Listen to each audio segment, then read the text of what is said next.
we get you paid. Championships or winning seasons. Hey, Ballers, I'm Dan Silver of Dan Silver Homes and Red Oak Realty. I'm an East Bay native who has lived in Oakland for over half my life. I love this town, and the Ballers have made me believe in baseball again. When I'm not cheering on the Bees, you can find me visiting my favorite Oakland landmarks. Coffee from Red Day, movies at the Grand Lake Theater, live music at the Falls, new Ballers open up Brandish, and drinks from Almanac at the Prescott Market. If you love the town as much as I do, I would love to work with you to sell your current home and find the next home. See you around Romani, and be sure to say hi when you see them. The Oakland Ballers would like to thank you all for their official screening partner for keeping us safe. The Oakland Ballers would also like to thank Royal Ambulance, our official medical provider. And the Oakland Ballers would like to shout out Family Laundry for taking care of all of our laundry needs. Attention Ballers fans, if you're dealing with back pain, neck pain, sports injuries, or just want to move and feel your best, here's your chance to experience the same chiropractic care trusted by your hometown teams. Dr. Brian Flannery, the official team chiropractor for the Oakland Ballers and Oakland Roots, has been helping patients and athletes perform at their highest level for nearly 30 years. Schedule an appointment with Dr. Brian Flannery today and see why championship level care isn't just for the pros, it's for you too. Go to atlashealthcenter.net to get started. That's atlashealthcenter.net. Ballers fans, tired of pain hindering your summer plans? Make sports acupuncture a part of your health care. Specializing in sports medicine, Dr. Tyler effectively addresses ailments with same-day results. Increase mobility, maintain agility, feel stronger, relax, and pain-free. Whether you're training for a marathon or wanting to get back to the gym, do the activities you love without hesitation. Schedule an appointment today at Sage Against the Disease Acupuncture in Oakland. Heading to or from Alameda, the Oakland Alameda Access Project, led by Caltrans, is improving connections between I-880, I-980, Oakland and Alameda to help reduce congestion, improve safety, and create better access for drivers, cyclists, pedestrians, and transporters. During construction, overnight traffic advisories, closures, and transit detours may be in effect near the Posey and Webster tubes. Stay informed before you go by scanning the QR code on the board or visiting OaklandAlamidaAccessProject.com for the latest updates and detours. Happy Sunday from Ramondi Park here in West Oakland. It's a chance for your Oakland Ballers to sweep the Modesto Roadsters for the first time this season. The Ballers have won 4 in a row, and they go for a 3-game sweep as they take on the Modesto Roadsters. As we welcome you inside, I'm Gareth Kwok. He's Tyler Peterson. Tyler, Oakland was down by as many as 8, and they fought back to complete their largest comeback win of the season. How did they do it? I don't know, but I can tell you it was the first time where the Ballers have been on the wrong end of a magic 8th inning in 3 years, and they've come back and won 6 in the 8th, 3 in the 9th. And, you know, when things are going good, when they're putting up big scores the last couple of weeks, passing the baton, you've heard the guys use that phrase, you've used it on the air as well. Well, they did that when they were down. And a base hit by Sullivan here. A ball drops in from Santos, and then Ibarra unleashes that grand slam. At that point, you kind of got the feeling that not only are the hits going the way, they're getting some calls too. They've kept their challenge. They've used it well. It all came together for them in the end. Well, Modesto had won 7 in a row to start the second half against Oakland. The Ballers have now won 4 straight. And as we take a look at the standings here in the second half, Modesto still at the top. Missoula did drop yesterday, but Billings is more of the concern because of the full season record that is in play. Yeah, you look at the Billings Mustangs. There's nothing Oakland can do, at least in their hands, to catch up to Billings other than for them to win their games in hopes Billings loses. If Billings goes above Missoula, they will lock in Missoula's spot as a wild card. So the Ballers really have to hope the Mustangs lose a lot of games. They do have games against the coast. They can jump them. They're only 2 back of Idaho Falls, and they've got the tiebreaker with Boise. But there's nothing Oakland can really do against the Mustangs other than hope that they lose. They'll have 3 games against the Paddleheads, whom they trail by 5. They're going to need a lot of help. And as I say, you don't want to talk about playoffs. You really don't deserve playoffs unless you're a 500 team. And that's something they can achieve today. If they can win today, they'll be 42-42. By the way, Billings has won 8 in a row. But coming up next here on the pregame show, lost in the comeback yesterday was Brady Chavez's 3 scoreless inning performance. We catch up with the rookie out of Sacramento State when we come back. The Ballers and the Roadsters coming up next here on Ballers TV. Roadsters and your Oakland Ballers. Please note, Pioneer League rules state that only players, coaches, umpires, and those allowed access by Ballers management are to be on the field during the game. Fans, please refrain from walking, sitting, running, or playing near the dugouts as this is strictly prohibited. For your safety, please be alert at all times while you're in Roadsters Park as bats, balls, Korean fried chicken, and even a player or two may fly in the stands at any time. Be alert, be safe, and notify staff members in case of a medical emergency. Please note, no smoking is allowed anywhere on the grounds at Roadsters Park. Any violation of such rules will be enforced to the fullest extent, including removal from the stadium. And there's absolutely no food or beverage carry-ins allowed. All events at Roadsters Park have a no entry policy. Please help us keep this ballpark a family fun environment. We would like each and every experience to be a pleasant one. Please treat your fellow fans with respect and courtesy so we may all enjoy Ballers Championship baseball. And finally, fans assume all risk and danger incidental to today's event, including before, during, and after the game. This inclusion is not limited to the danger of being injured by throwing bats or balls. Fans also waive any rights against the Pioneer League, member clubs, players, and Roadsters Park for any accidental or personal injury or loss or damage to property. Please don't lean on the railings. And if you're parking on Roadsters, they will picket after 2 p.m., so we recommend parking in the front flood lot. And please remember the parking lot closes 30 minutes after the game, so move your car if you plan on hitting Prescott Washington post-game. Thank you for attending today's game. Hello, Ballers fans. This is Aaron Miles, your Oakland Ballers manager. Welcome to Roadsters Park. We're excited to try and bring another championship back to Oakland. Sit back, relax, grab your beer. I told anyone to be on the show.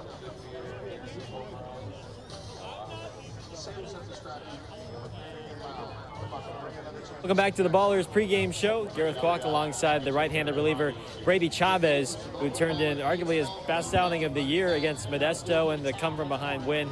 Brady, it looked like your best outing, 3 scoreless innings of relief late. Did it feel that way for you?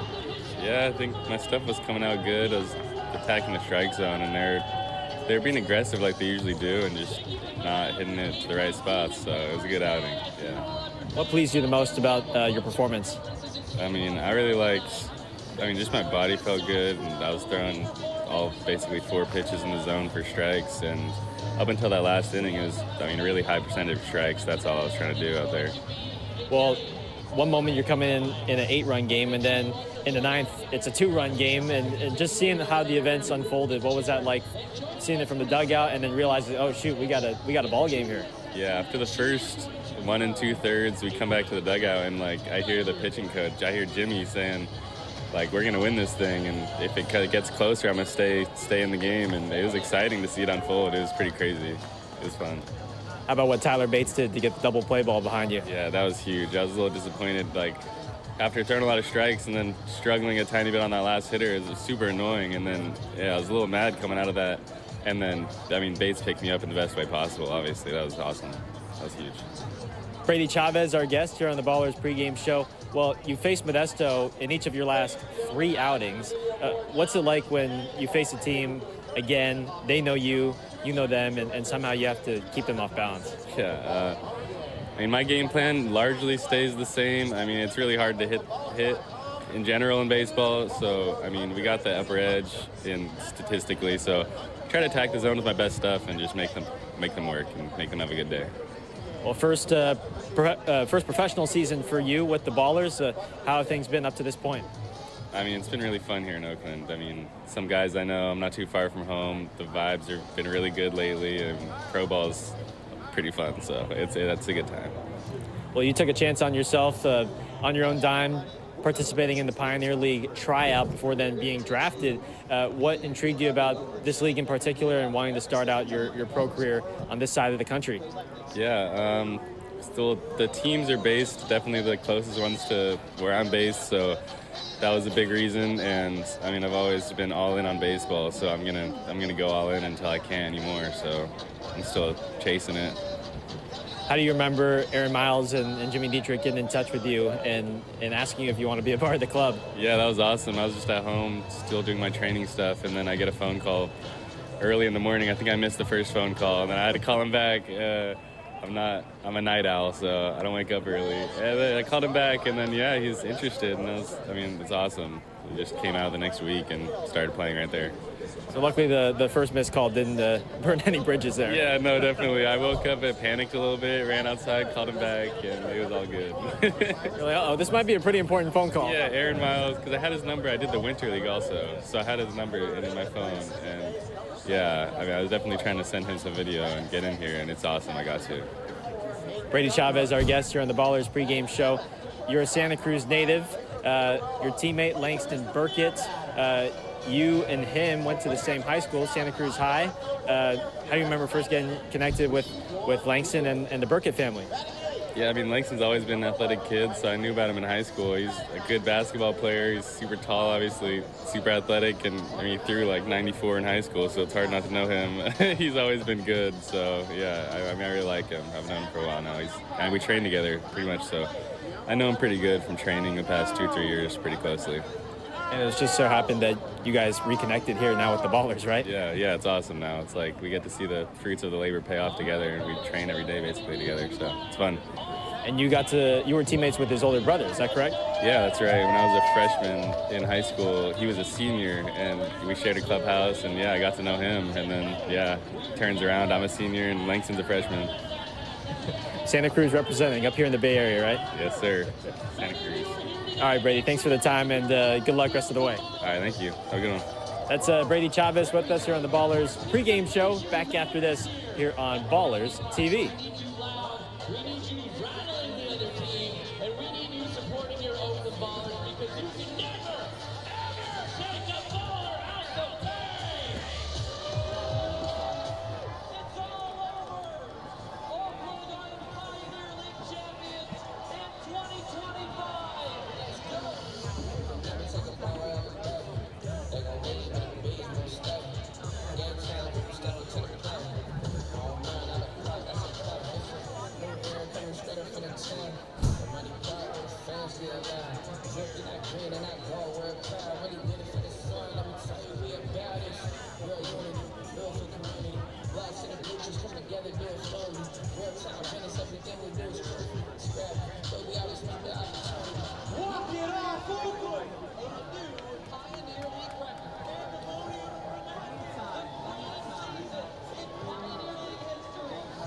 Never take a baller out of the game. They gon' get it in the bees when I stay.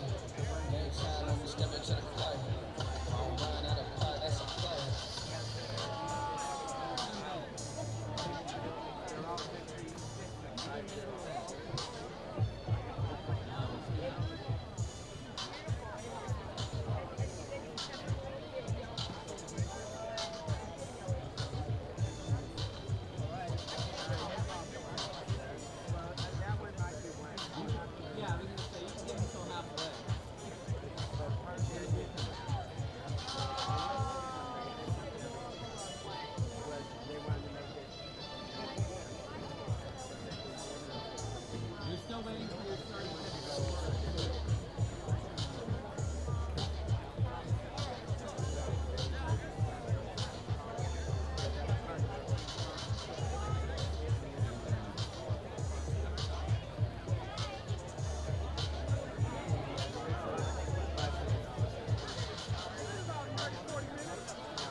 Let's go to our public address announcer, Mark Kahn, with today's starting lineups. It's now time to announce the starting lineup for your Oakland Ballers. Leading off and playing center field, number 9, Isai Santos. Batting second and playing second, number 23, Nick Leahy. Batting third and playing third, number 16, Jeter Ibarra. The cleanup hitter playing right field, number 27, Noah Blythe. Batting fifth and playing left field, number 10, Tristan Moore. Batting sixth, the designated hitter, number 40, Connor Smith. Batting seventh and playing first base, number 35, Joey Winters. Batting eighth and playing shortstop, number 8, Brendan O'Sullivan. Batting ninth and catching, number 18, Jaden Calora. On the mound, number 32, Hunter Day.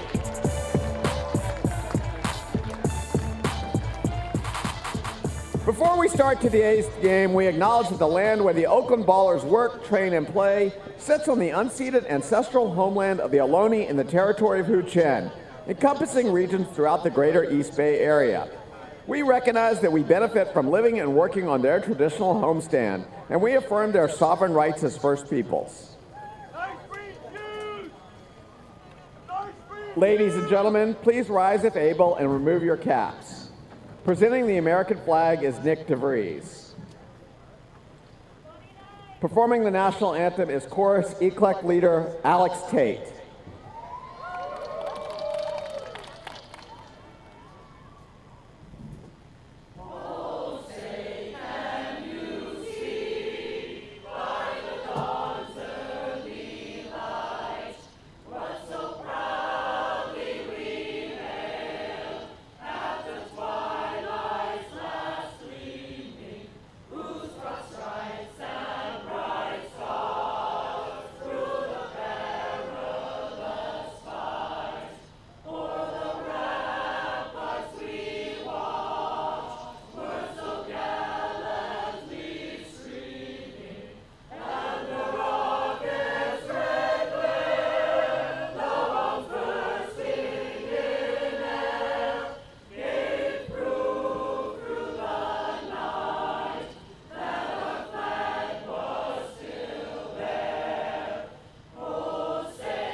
Thank you to Chorus Eclectic for that ringing rendition of our national anthem. Sunday Fun Day here at Raimondi Park. Gareth Kwok, Tyler Peterson, thanks so much for tuning in. Here is Modesto's starting lineup as announced by acting manager Alex Leach. And it's presented, as always, by Rubenstein. You're going to see Cole Fellows inserted back into this lineup. He'll be playing left field. He's batting second. Osiris Johnson, the DH, is hitting third. Tyler Williams, the center fielder, is hitting fourth. Justin Boyd, another game at second base. And then Bryce Cannon, he slides back down to 8. And you see Lutter inserted back at third. Let's take a look at our two pitchers brewing pitching matchup. Tyler, who do we got for today? Well, it's Hunter Day on the mound for Oakland. Still looking for that first Oakland win. Thought he had it in his last start. He'll try to get it here after pitching that first game in Modesto earlier this week. We'll see them a second time. And then Corbin Talley, who was just activated off of the IL yesterday. He's the third head of the three-headed dragon of these starters for Modesto, although Oakland has beat both Hernandez and Serrano. Well, I don't know if they necessarily beat Serrano yesterday, but Serrano did not beat the Ballers. And so they're going to look for a third straight win at home in this series, go for the sweep, and a fifth straight game over Modesto. And Day was certainly deserving of his first win as a baller on that Tuesday at Modern Woodman Field. 6 1/3 scoreless innings, a season high for Hunter. And he struck out a season high 6 batters, just 5 hits, 1 walk. Anthony Diaz, who we saw yesterday in relief, outdueled him on paper with 7 scoreless. As the first pitch of the ball game is a called strike at 1:06 p.m. local time. Lucas Chirilli leads off. So the Ballers lost on Tuesday to start out this 6-game home and home, and they have reeled off 4 consecutive wins. High fly ball to left, sending more back, and on just the third pitch of the game, Lucas Chirilli goes deep.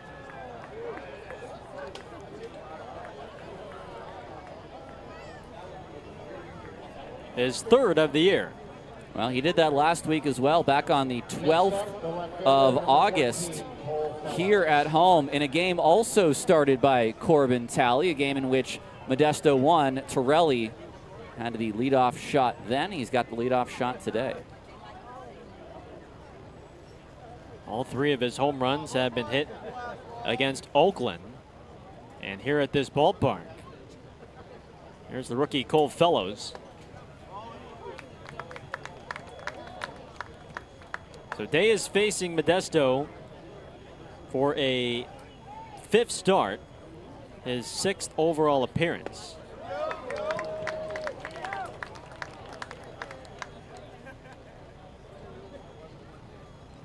Fellows did not get the start yesterday. In the field playing left today. 1-2.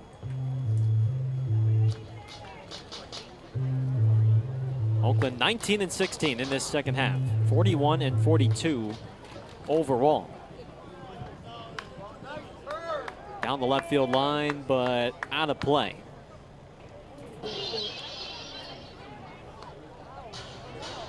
Our umpires for today, Memo Rodriguez calling balls and strikes. Bill Shortridge is at third, and Robert Headley is at first base. 1 ball, 2 strikes.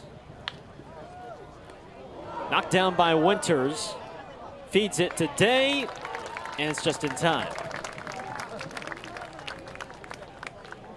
The big fellow Winters receiving his 2nd start at first since joining the club earlier this week. Time now for our Caltrans keys to the game. Tyler, you were staring me down there, but what do we got? I had to get the jingle in. But return the favor. I was going to say, keep the belief, I think, is the first part. Is, look, the playoffs are kind of on the outside looking in. But listen, this is still a team that is a championship team. They are the trophy holders, and you saw what they did yesterday. Don't ever think you're out of a game. They did not. They were down 8 in the 8th, and they were able to come back and win that ball game. So definitely keep the belief. And then the second one, along those same terms, is don't give in. Hunter Day, he's got good stuff. And whoa, late time call? Yes, a very late time call. But don't give in. It's an 0-2 count like to Johnson here. Don't give in to him. Make him chase your stuff. Make good pitches. You should come out with a 5th straight victory. Brought to you by our friends at Caltrans. Well, Johnson tucks in the hands just enough. And Modesto now leads it 2-0.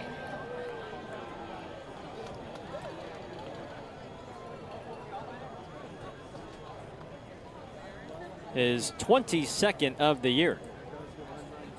Well, you saw where Kalura set up, and it's just simply a hanging breaking ball. And with how aggressive and how quick Johnson is able to turn on pitches, that pitch was above the zone.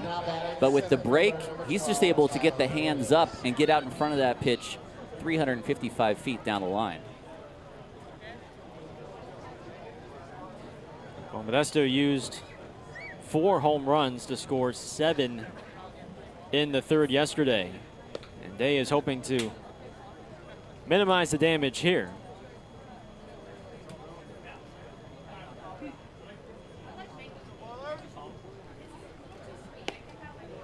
Tyler Williams was one of those 4 who homered yesterday. 2-run shot to give him now 11 with the club. And it's now 3-0.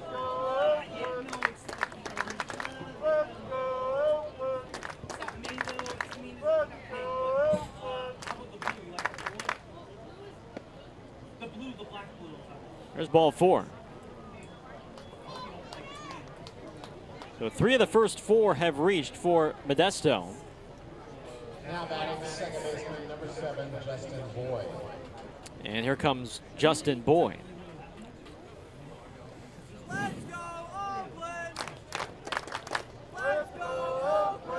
Max Handren not in the lineup. Jacob Lejeski, who's been one of their stars all year long, still on the injured list.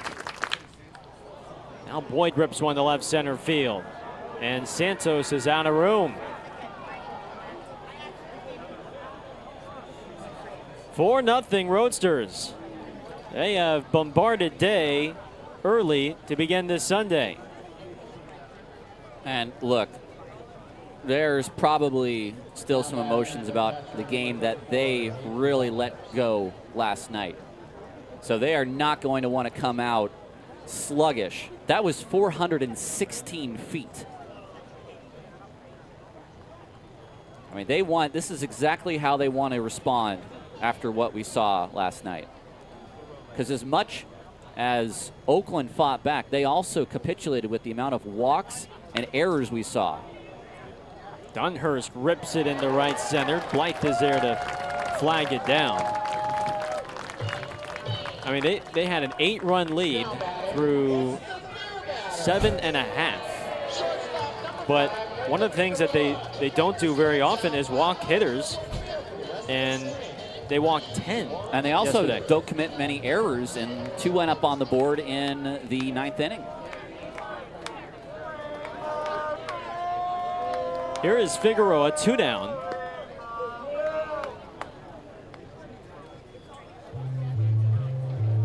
A drop by Handren on the sac bunt attempt from O'Sullivan was shocking, as Day has that one slip out of the hand.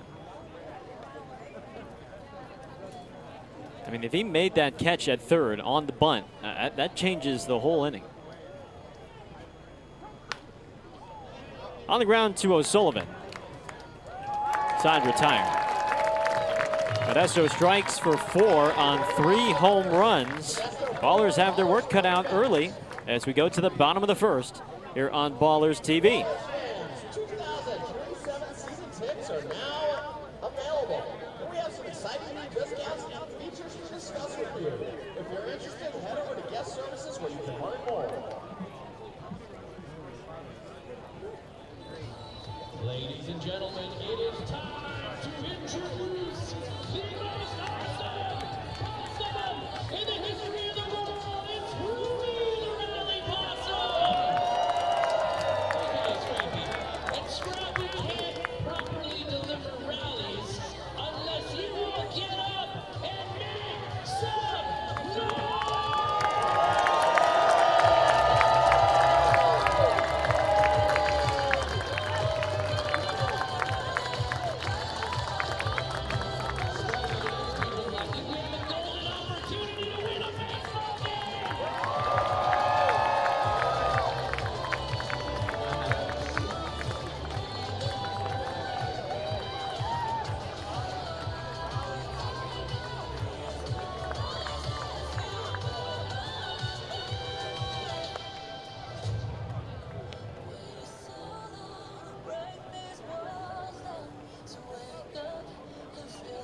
Make some noise if you have a green wristband on. Make some noise if you have a gold wristband on. We're going to be doing green versus gold.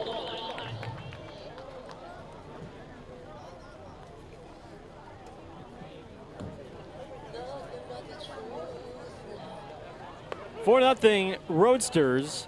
Here is the lineup for Oakland, brought to you by Rubenstein. As written out, as always, by manager Aaron Miles. It's good to see Connor Smith back. He'll be the designated hitter.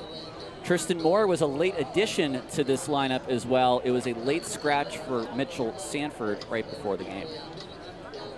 On the mound for Modesto is a familiar face to this Oakland lineup. It's the southpaw Corbin Talley, the rookie out of Northwest Nazarene. He's been consistent all season long. You look at those numbers side by side with Hunter Days. 8-1 record and a 5.19 ERA. Just activated off the injured list yesterday. Santos, Leahy, and Ibarra against Talley.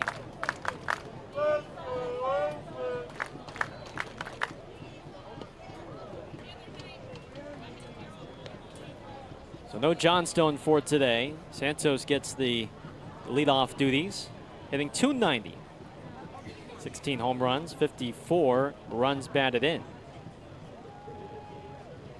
And Isai smokes it in the left center for a leadoff hit.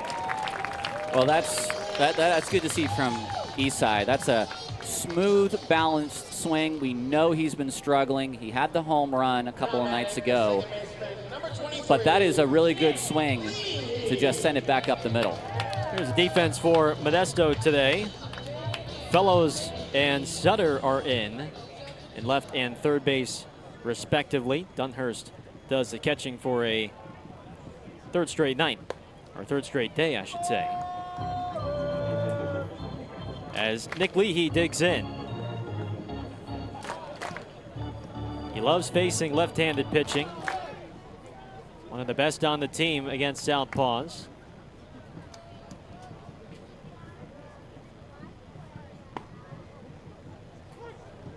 One and one. 278 on the year, 11 home runs, 40 batted in.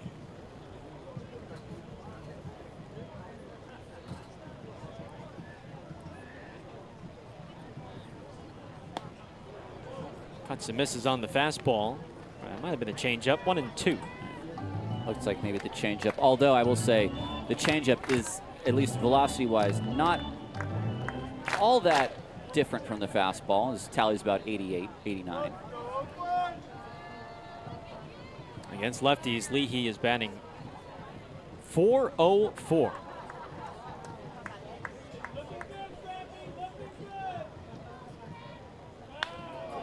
Gets a hold of this one. Down the line, it is out of here. He loves lefties, folks.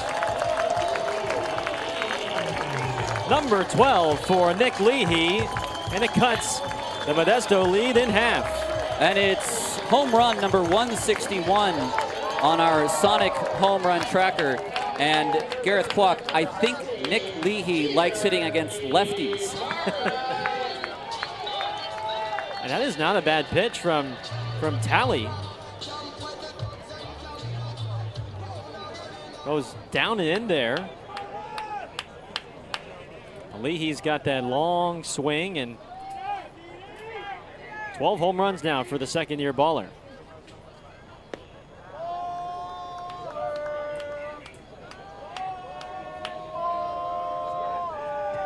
They've seen Talley before, and they are seeing him again. His most recent start came against Oakland 11 days ago, as the Pioneer League's home run leader fouls one away.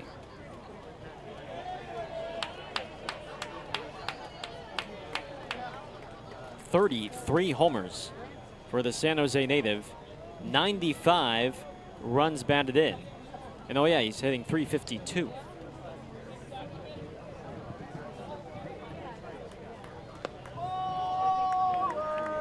A grand slam last night in the 8th. I mean, that was when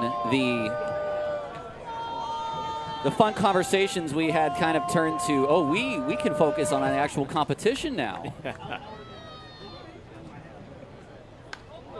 The Blue Man Group conversation could end Yes. right then and there. I don't even know how he got off on that track. It was a conversation deserving of the game that it had been. Yeah. But, you know, we said it in the Santos at bat before Ibarra, like that was the game for Oakland. It was going to have to happen there, and it did. 9 unanswered runs in the final 2 innings. Just a remarkable comeback. And we've seen this team come back from down 6 and even down 7, but not down 8 until yesterday. I was interested to see, and I didn't say it until then, but you know, when a guy first comes off the IL, hasn't seen live competition in, you know, a slightly extended period, not that long for Tally, really, 10 days, but how do you react in that first inning? And at least right now, 2 batters in, he's given up 2 hits. That's hardly any kind of indictment on him.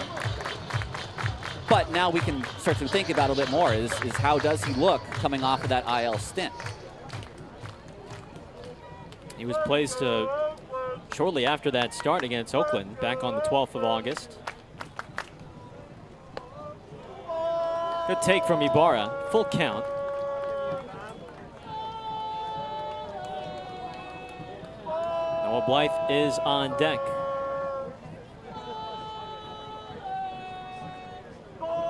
Payoff pitch to Ibarra. Pokes it to third, and Sutter throws him out. Now batting in the right fielder, number 27, Well, how do you score 9 unanswered runs in the final 2 innings? Well, you score 6 in one frame alone. A couple of walks, 3 of them, as a matter of fact, in that 8th certainly helped. Ibarra's grand slam drove in 4 of those 6.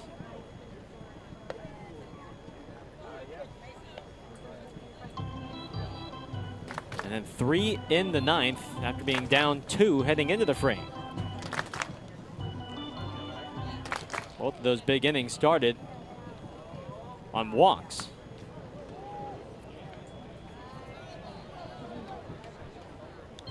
Here's a guy that's been just scorching hot as of late. He seems to, I mean, he had the 5 hits last night and then had some really consequential at-bats yesterday, including our walk-off. Drew the walk-off walk on Bridger Holmes. Even after falling behind 1-2 on the Modesto closer, he battled and laid off a couple of enticing pitches and drew ball 4 to send everyone home. A Saturday sellout. Gets under this. Figueroa makes the grab. 2 down.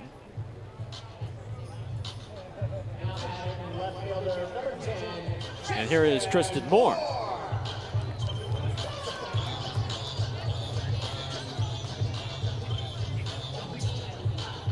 Last meeting between these two sides in 2026. Modesto is 114. The Ballers have 1-9. The season series will go to Modesto, but Oakland with a chance to get a 10th. This one's driven to deep right center. Torelli is at the wall. It hits the top of the wall. It's in play, and Moore is on the move. He will hold at third with a triple. And Williams is hobbling. He went hard into that wall as well, and he might just walk this off, but right now he's really favoring that right leg. And he's waving off Mike Collins right now.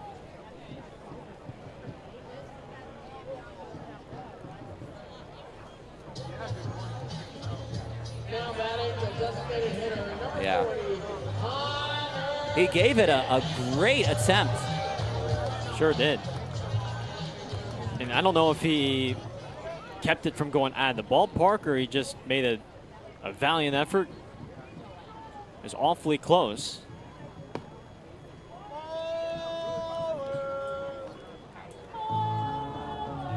It's Connor Smith. Digs in for the first time. in a few games after injuring that fingernail on Thursday at Modesto.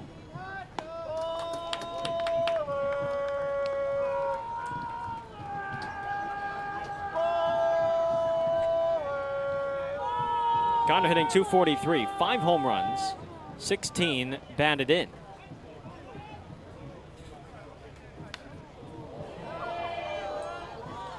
He's got that wrap on his right index finger. Tried to block a pitch and use his hand for additional support, but the ball squarely hit him in the fingernail and injured it pretty decently.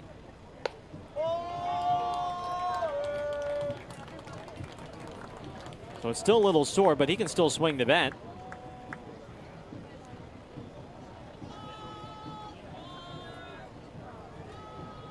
Only rocking the 1 batting glove and 9 healthy fingers. Full count.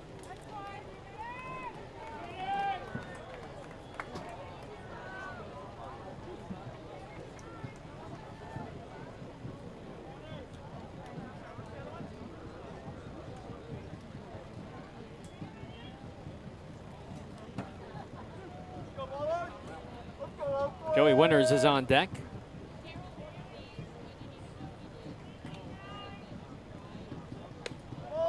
And there's a walk. This is an at-bat now I really am interested to see, because Winters, who had his first Ballers home run yesterday against a righty, is now going to have a chance to face a lefty in an RBI spot. So as Oakland evaluates him for the final 2 weeks of the year, this will be a good spot to see how he does against Talley.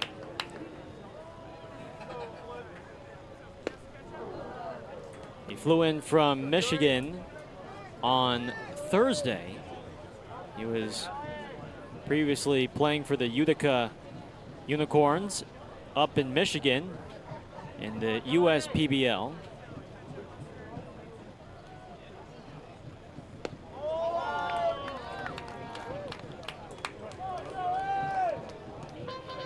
Put up good numbers there with the Unicorns. .359 average in 28 games.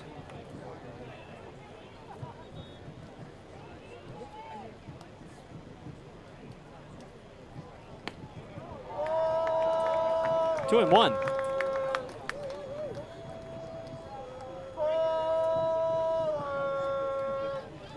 A 2-run home run by Leahy has cut the Modesto lead in half.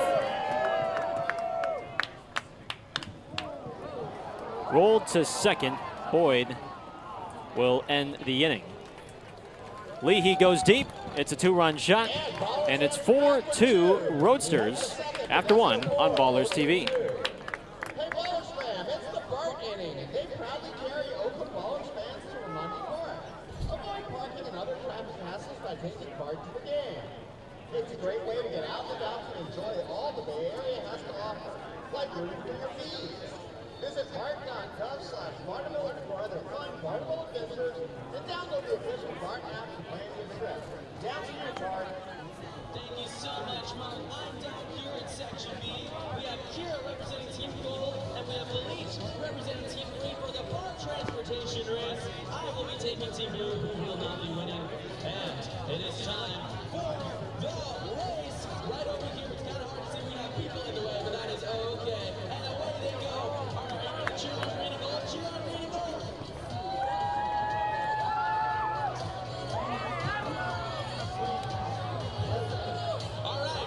Coming down the wire, Blue is leading. That's now here comes Green.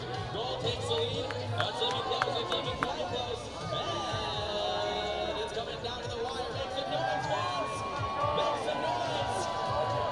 And it looks like Green is the winner. And Green now leads 1-0. Remember, the winning team gets a special prize for the game. Eyes up to the press box. Broadcasters Tyler and Aaron are throwing prizes. Who wants one?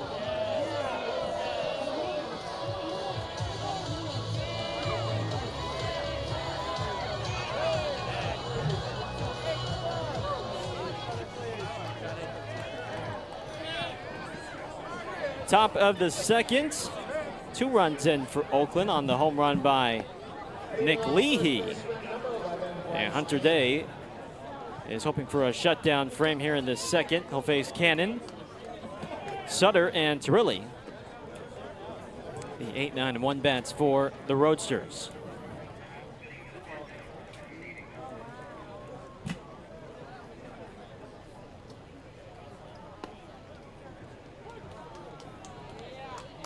Cannon, a Santa Rosa native, went 0 for 6 yesterday.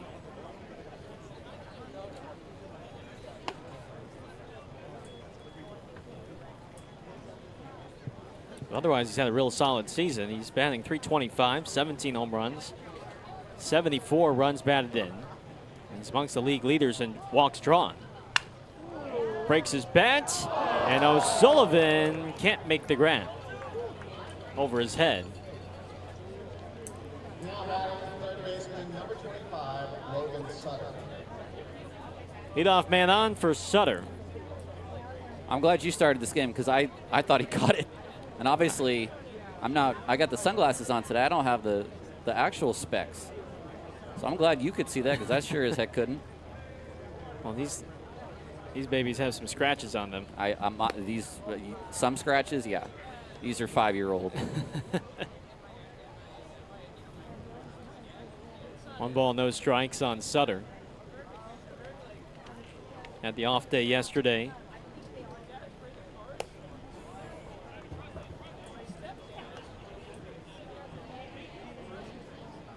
Modesto will host Long Beach for the first 3 games next week. And then they will host Missoula for the weekend. Friday, Saturday, Sunday. Do a little opponent swap with them. Yes.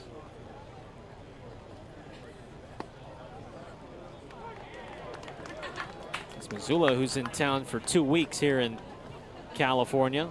Long trip for them. Late in the year.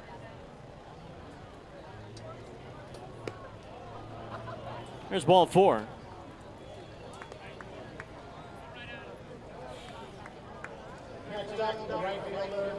Second walk issued by Day, and here comes the top of the lineup.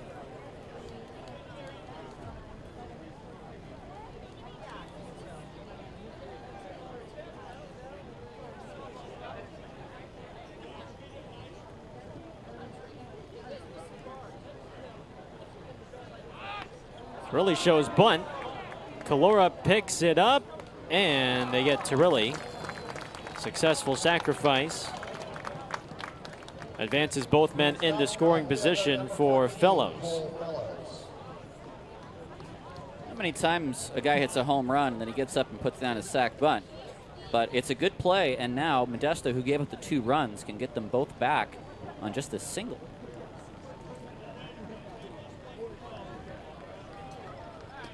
The Oakland infield will play on the left side. Looked like they were going to play halfway. No, they're going to play back.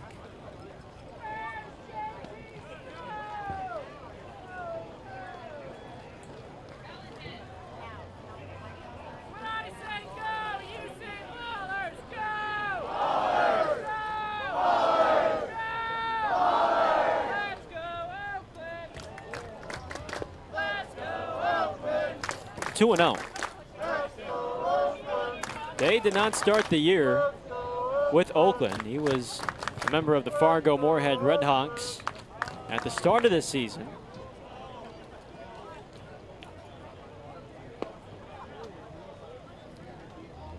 Was eventually released in mid-June, and then the Ballers gave him a call, and he got picked up by Oakland in mid-June. Has been inserted into this rotation basically ever since. It's a 4-pitch walk to load the bases for Johnson. And with the control issues in this inning, even I think Cannon had a 3-ball count. That's going to bring up Jimmy Dietrich, the pitching coach, to have a quick conversation because Johnson has already homered in this game. And right now, he's an easy candidate for a double play because he is not running well with the ongoing issue that he is having. Luckily, he's healthy enough for Modesto that he can hit home runs and be in the lineup. He's just not getting around the bases too quick right now. No. It's that time of the year when the knocks and the fatigue start to pile up on a lot of players. The Ballers are going through their own situation with guys like Smith and Rogers, and today we see Sanford not being able to go. And we just lost Burkett and Hurley, and before that, Cobb and Buford. Yeah, could you just imagine the team? Oh, geez. With the amount of turnover that Oakland has gone through, to finally find the right pieces now to try to make a little run at this thing. And that's without those pieces you just mentioned. No more Cobb, no more Buford. These breaking balls really need to be crisp from Day here. Backs up Ibarra. Only play the first, and the height of Winters keeps him on the bag. It's out number 2. A run is in, and it's a 3-run lead. Do you know what? I like that play from Ibarra to not try to really press the issue too much. Yeah. Make a throw, get the out, and get your team one pitch away from maybe getting out of the inning. Second and third for Williams. Like, you give up the run, but you already were going to give up a run for an out there. And they do just get Johnson by a step anyway. And as soon as he backed up on that ball, Yeah. that's really his only play. You're not turning to, you're not coming home on a ball that backs you up that deep.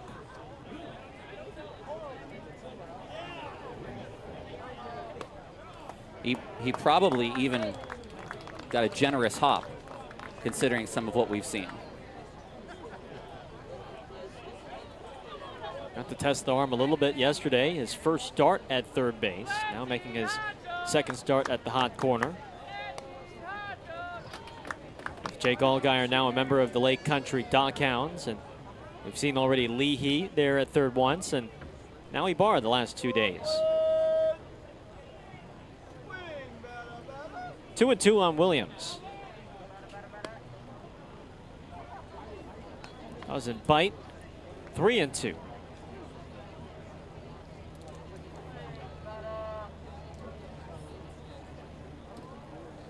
A run in on one hit. Williams to deep left, and he got all of it. He's homered in back-to-back games.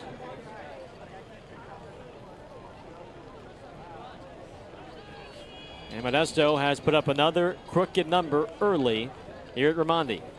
Well, unfortunately, he said, don't give in to hitters if you walk. Williams, it's, not a whole lot of damage done. That was 85, pretty much right down the middle. Obviously not where Day wanted to throw that pitch.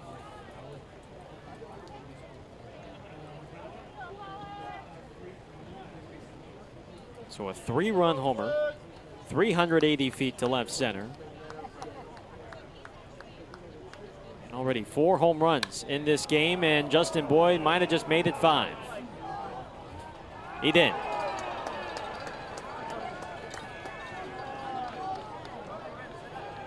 They are playing home run derby here at Raimondi.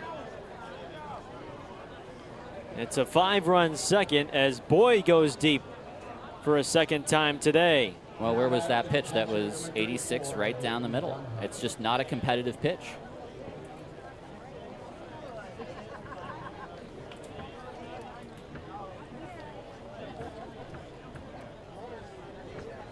His 8th now on the year. This is rolled softly to Leahy. Winters has to get back. He did. But Modesto with another outburst. 5 runs 2 homers. They have 5 homers already in the game, and they lead it 9-2 as we head to the bottom of the second on Ballers TV.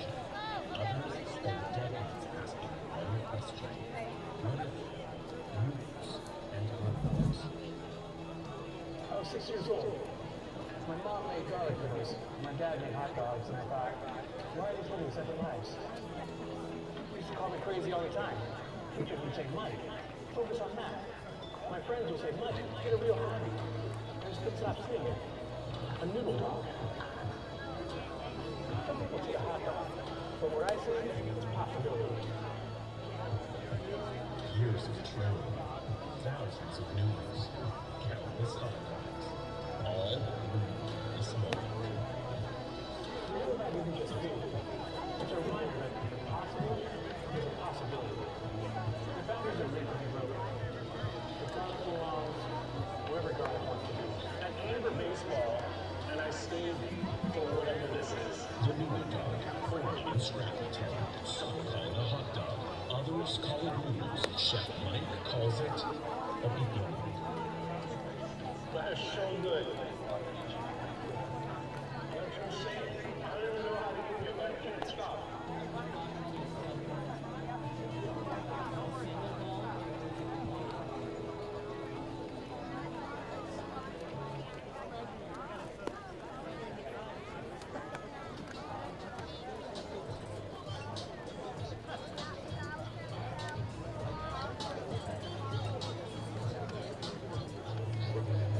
Heffernan Insurance Brokers has been helping people make smart decisions since day one, offering business insurance, personal home and auto, employee benefits, and retirement and wealth management. Make a smart decision. Yes, a smart decision for your business or family today. Visit Heffernan Insurance Brokers at hefins.com.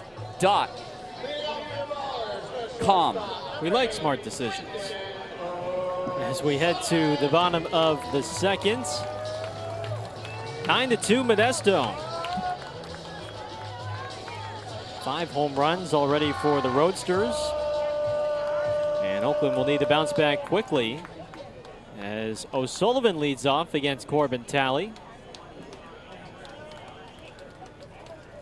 Calora and Santos here in the second.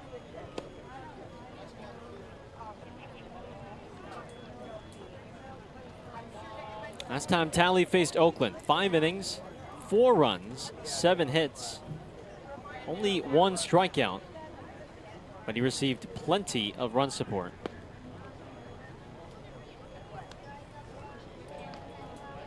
My question to you now is, what kind of day are we going to have at Raimondi today? Got 11 runs through 3 half frames. Rolled to Figueroa. From one shortstop to another, there's 1 down. Now batting the catcher, number 18. Well, we've seen pitchers duels when that marine layer comes in, and then we've seen outbursts, explosions. Early in the season, right? Those games were... The wind that was sweeping across America, it definitely was here in Oakland too.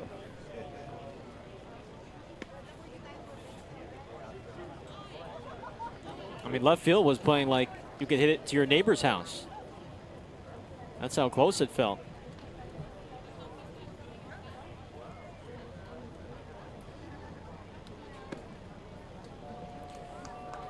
We've not seen Memo Rodriguez this year, but he is hanging in there, and he is having a pretty stellar start back there. And we're cheating because we can see the zone. Bill Shortridge at third, Robert Headley at first. So with Connor Smith still not able to throw a ball just yet, Calora receives his 3rd consecutive start behind the dish. Be slightly surprised to not see Crawford, but you get your number 1 guy in there against the best team in the league right now. It's a great take, 3-1. Yeah, everybody did a great job there. Dunhurst with the frame, Talley with the location of that pitch, Kalur with the take, and Rodriguez with the call. Everybody did a great job. A+ all the way around. And JC draws the walk. I think one thing Booney loves better than good play on the field is good umpiring. Back to the top of the order, the center fielder, number 9. 1 out walk for Santos.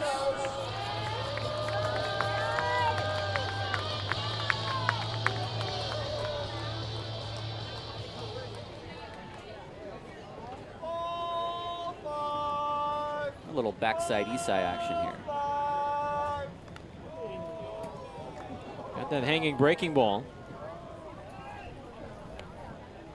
He did homer against the lefty back on Friday.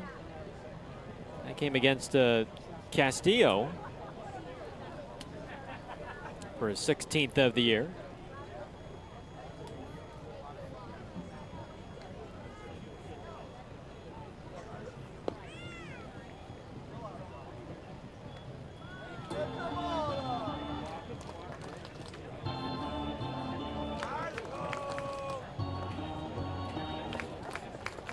Talley did have to throw a lot of pitches in that first. He was right around 30.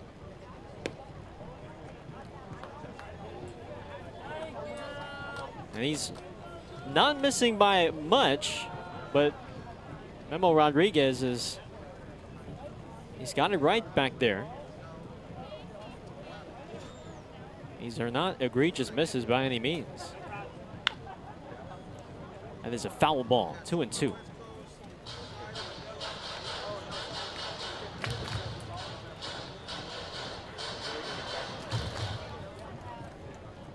You look at the scoreboard, I think one of the things that's most disappointing right now is it's 9 runs on only 6 hits.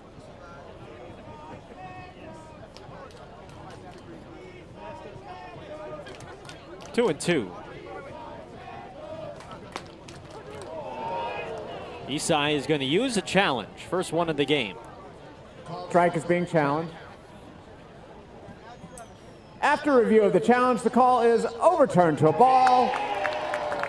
Oakland has 2 challenges remaining. First one he's missed.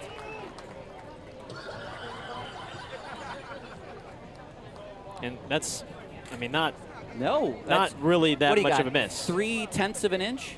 Look, if you miss it by that much, by like, or 3/12 of an inch, I suppose. Yeah, a couple millimeters.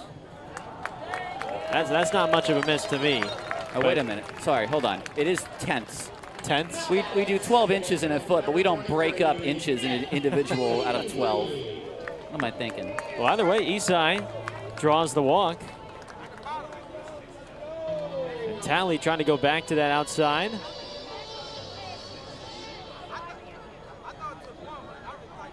So Leahy will get his second turn now against Talley.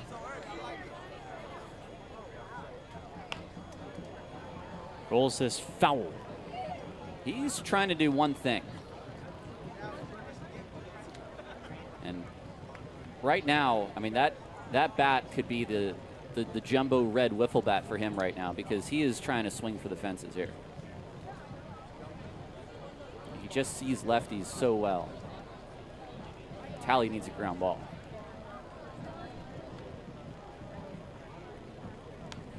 Oh, that was his pitch. That was it.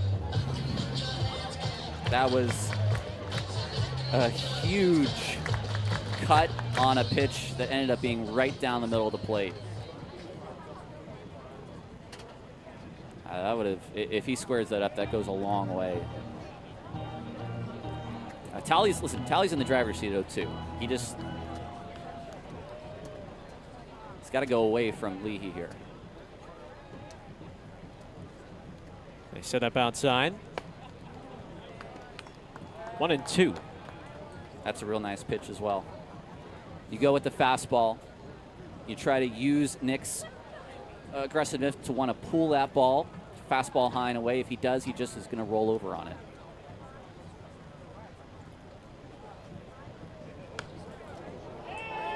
That time tried to backdoor him. And the home run he hit was on a slider down and in. It's actually going to be a ball if he had taken it. but golfed it out to left. Does Tally stay away or do they go in? They have the target outside. Leahy does not bite. 2-2.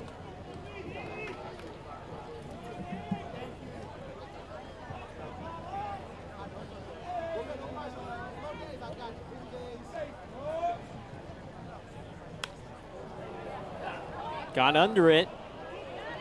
Figueroa makes the grab. The infield fly rule in effect, and Figueroa was trying to make it seem like he dropped it, but Bill Shortridge not phased at all.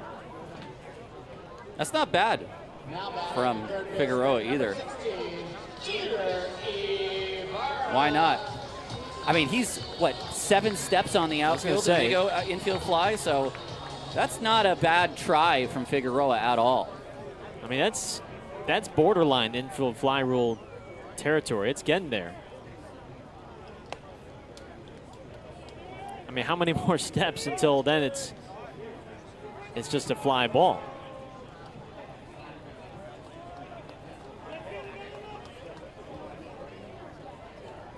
So 2 down for Ibarra.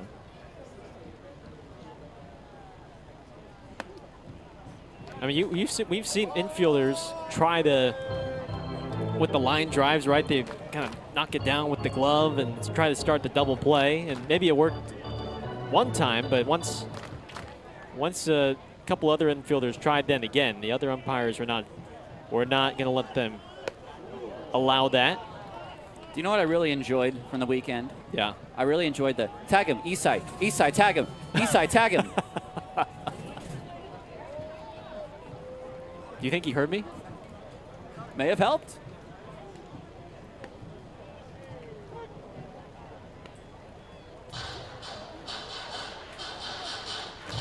I'm surprised I haven't yelled back at all for like a pick-off play or anything.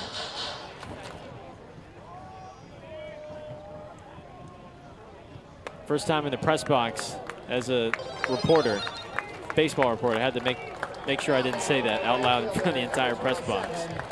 Well, it's a 3rd straight walk.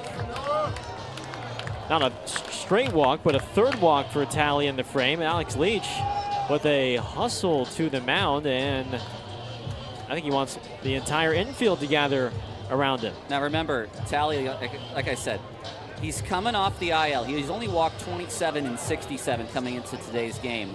So I am just wondering if it is just a slight failure to keep the mechanics consistent, which you just might lose the feel for slightly with the skip of the start. Especially in game. And your pitching coach is going to tell you, that front half is flying out. Like whatever it is, he's going to be able to tell Tally how to refocus himself. And he's got to here because it's a 7-run game right now. Modesto is absolutely in charge so long as Tally can retire Blythe. And Noah has been one of the hottest hitters in this series. A .435 batting average this week, 10 for 23. He's got him loaded. 1 ball, no strikes. He's not really a see a pitch kind of guy, Noah Blythe. You want him swinging the bat, but you hope he targets a certain pitch.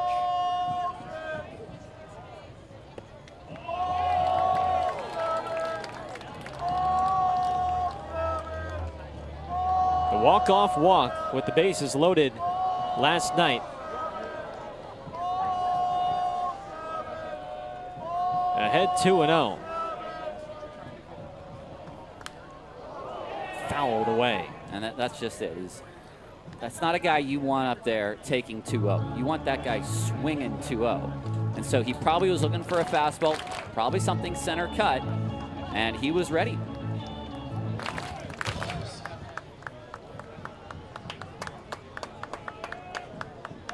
Flora at 3rd, Santos at 2nd, Ibarra at 1st.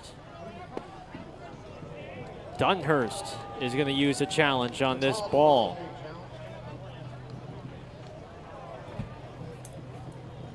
After review of the Red Pocket Mobile Strike Zone Challenge, the call is a confirmed ball. Modesto has one challenge remaining.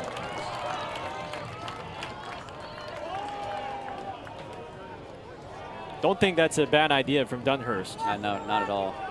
It was a good ball off the plate, but try to get the strike for your pitcher. That is foul. Whoa. That hit the tarp. The driest tarp in the Pioneer League. We have to get through 6 more games to say that we have not pulled tarp in 3 years. I don't mind, that was ball 4. I don't mind Blythe swinging at that at all. Carousel will turn on this pitch. And he got him. He got him on ball 4, what would have been ball 4. But it's a big strikeout for his first. And they leave him loaded in the second. Third inning coming up. 7-run lead for the Roadsters on Ballers TV.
Well, it's a call to the bullpen for Oakland here in the third. With Modesto ahead by 7. There's the rookie Brock Mayer out of Cal State Fullerton, 22-year-old from Torrance. And he is on for a 17th time this season.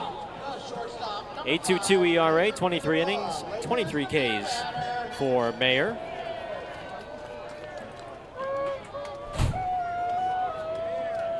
They'll face Figueroa, Cannon, and Sutter, the bottom of the lineup first.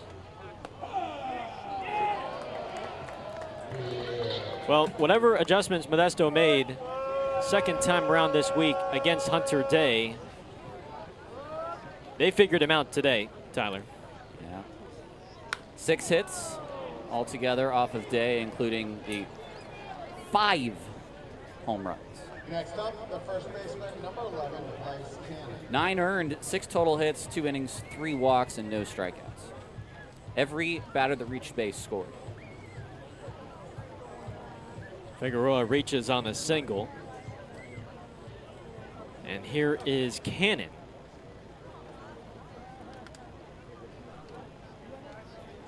So unfortunately for Hunter, after going a season high 6 1/3, as Figueroa swipes second uncontested.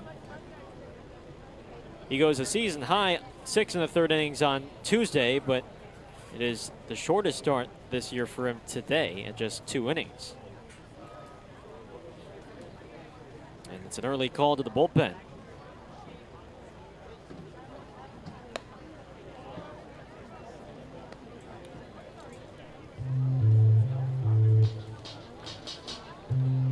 Yesterday, it was James Pasdera, the rookie, who made his home debut. 2 1/3 innings of relief. Brady Chavez, as you heard on the pregame show, 3 scoreless innings of relief. And Tyler Bates recorded the final 2 outs with a double play ball. After Reed Butts went 3, now you have Mayer in long relief today.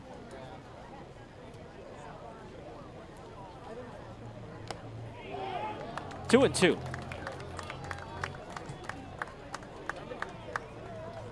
He's going to have to provide some bulk this afternoon.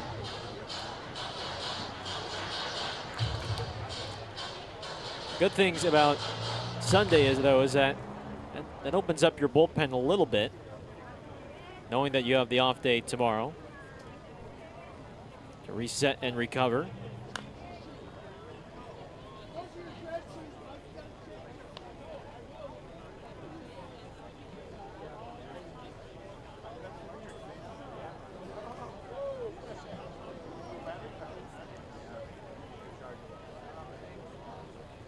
Two balls and 2 strikes.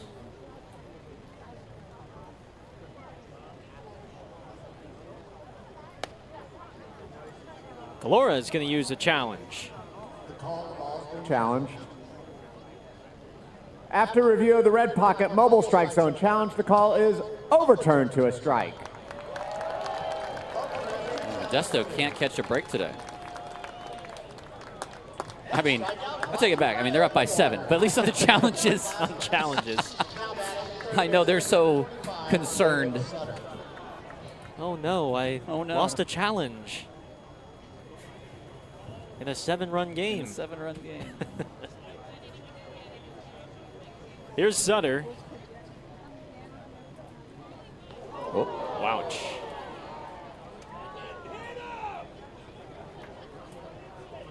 Two on, 1 out. Now batting right fielder number 15. And here's Torelli.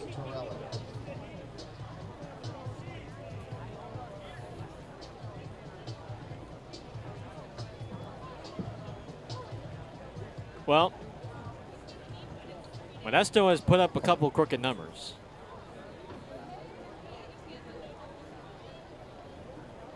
Mayer needs a shutdown frame.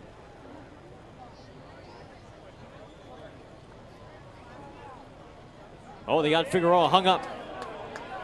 Ibarra runs it over to O'Sullivan. O'Sullivan to Mayer, and Mayer will tag him out. Well, 1-6-5-1. Your final lottery numbers? Is that a pickoff, Booney? Caught stealing. 1-6-5. I think 1-6-5-6-1. It went correct. It went back to O'Sullivan, who then threw it to Mayer, who then applied the tag. Now, that almost was done correctly, and correctly in quotes saying getting something out of it from Modesto when Sutter went to second. But once he went back to first, yeah, they got nothing out of it after all. I thought he would just take second, and then you raise the white flag for Figueroa, and at least you still have a runner at second base. But now, base hit does not score a man at second. I mean, either that or if you're Figueroa, once you see Sutter at second, if you can go back the other way, either get tagged out going to third or try to bump into someone. Chop to Leahy.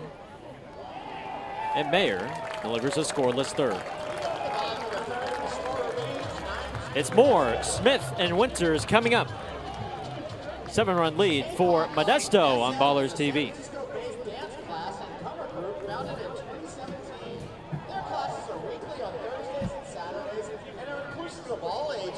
Dance levels and backgrounds. They also host various different K-pop events each year, helping provide performance opportunities to Bay Area dance team and a fun experience for all K-pop fans.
Gorgeous afternoon for baseball here at Raimondi Park on our K-pop Demon Bunters Day here in West Oakland.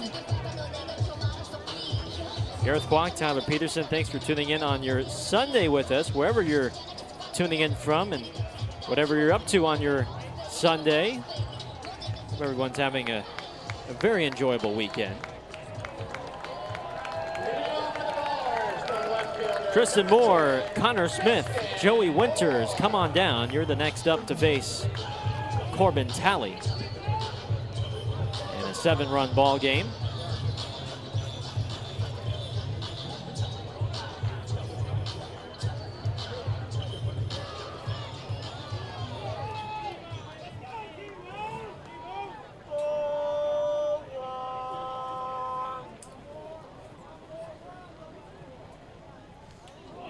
Ouch. Ouch. Ouch, said the man.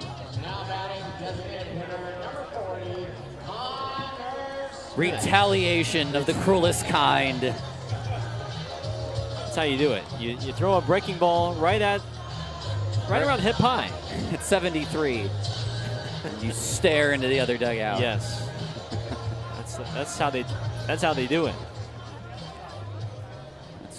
Earl Weaver-esque. He'd be proud.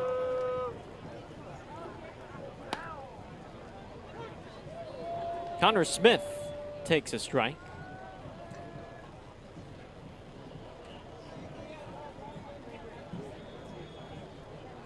It was so slow that Tristan just sort of accepted the fate, right? That, oh, I know it's going to come here, and it's just going to hit me in the hip, and going to take my bruise and go to first. I think what you have to do as a hitter, too, is just close your eyes and know it's coming, as opposed to, like, give yourself enough time to kind of maybe move your hip into it or something like that. Just let it hit you if it's going to hit you.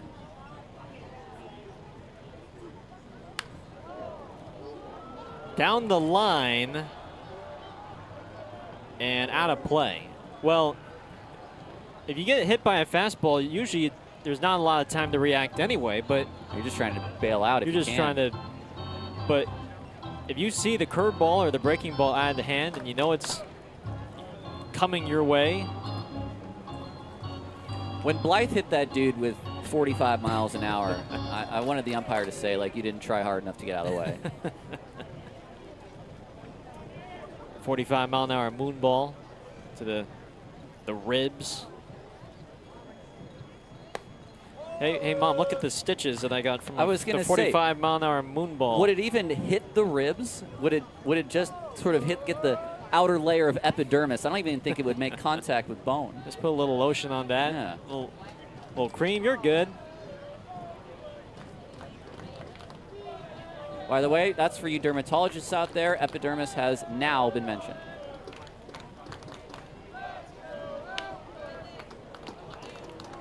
Foul ground, third base side for Sutter. And he has room. A mile-high pop-up. Wow. So you've managed to use the word epidermis and bicuspid this week. Yes, I'm in a very medical mood this week. Yeah?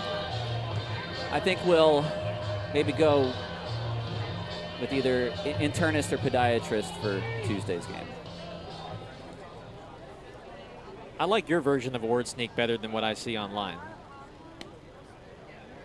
I want anatomical words being used. See, your typical, you know. For me, I don't like checklist stuff. How do I work this word in? It's just if it happens to pop up there, I will go and grab it from the vocab bank. That's become such a trend now, and try to sneak in this word from this player. See what you can finagle your way into. I thought of Serrano. I thought of Spicy. One mention. That's it. I'm done for the year. There you go. It occurred to me. I said it. Can't go back.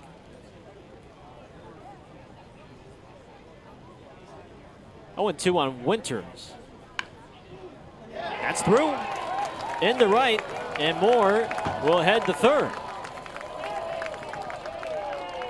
Well, it's only been a couple of at-bats, but the bat-to-ball skills have been on display from the newest baller, Joey Winters. Yeah, 2 games for Winters. He just took the 1 strikeout yesterday, had 2 hits, including a home run and a walk, and now 1 for 2 today.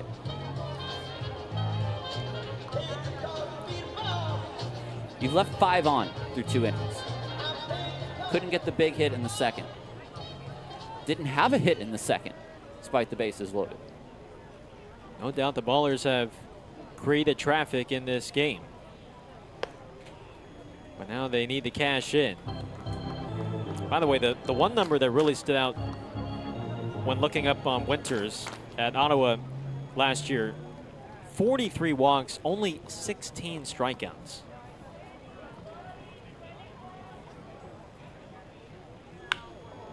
Pulled to third, that's under Sutter's glove. And that'll score 1. Winters is digging for 3, he is in there.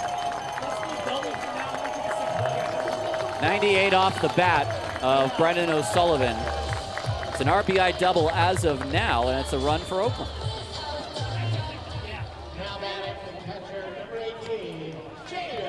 Tried to take it on the backhand.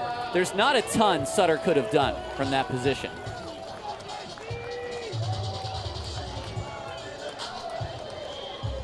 That was his one play, to go down to a knee and take it on the backhand. Just couldn't make the play. So the question really for our official scorer is that an ordinary effort play or above ordinary effort play on the hard hit ball at 98?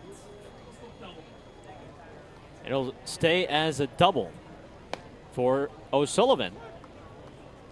24 runs batted in now this year for the rookie out of the University of the Pacific. And it's a 6-run game. That's the good hit. Now can you get the big hit? That would be Kalura with 2 on. Flicks this down the line and foul. We know that Tally does not have the A+ stuff today. It's almost even balls and strikes, 39 strikes to 34 balls. You've only been able to get 3 runs off of it, and you've had a lot of traffic. A slight choke by Kalura here. 0-2. That is an impressive take. Oh, Lord. I don't know how he took that. Oh, what a great pitch as well by Tally. And that's right where Dunhurst set it up. Oh. Beautiful, beautiful 0-2 pitch. I'd throw that 2 more times. See if you can get Kalura to chase. Hits this to short. This will bring home a run. Kalura retired. Winters in. 5-run lead now for Modesto. That's a job well done. You saw him choke up on the bat. He's just trying to put something in play to get a run in. Runner at third, less than 2 outs. Men at third must score. It's quality at bat. It's a productive out.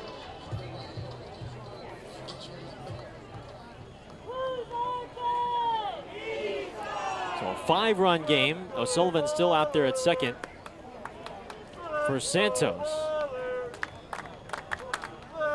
Is it me, or have we been talking about the plate discipline a lot this weekend from Oakland in particular? Some of the 2-strike takes from the lineup.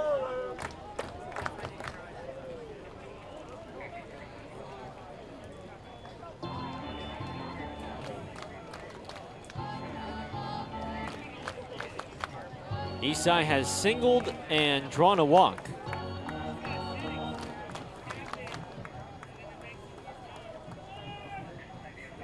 This is pitch number 78 for Tally already.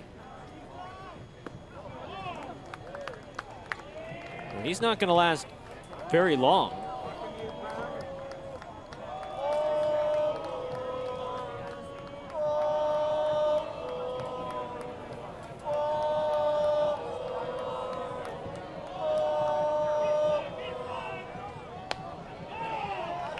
Oh, that was a really late strike call from Memo Rodriguez. but she almost never challenged 3-0 pitches. I mean, you still have 2 more to work with. It's not worth burning a challenge over an at-bat that can still be at least 2 more pitches long.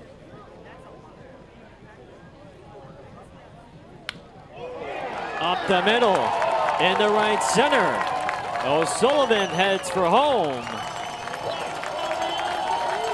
4-run game.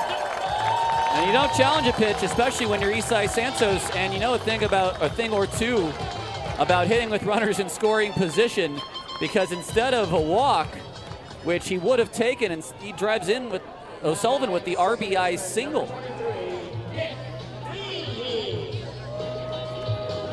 That's 3 quality at-bats against the lefty Talley.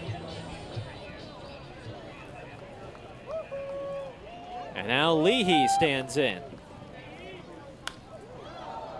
First pitch is popped out of play.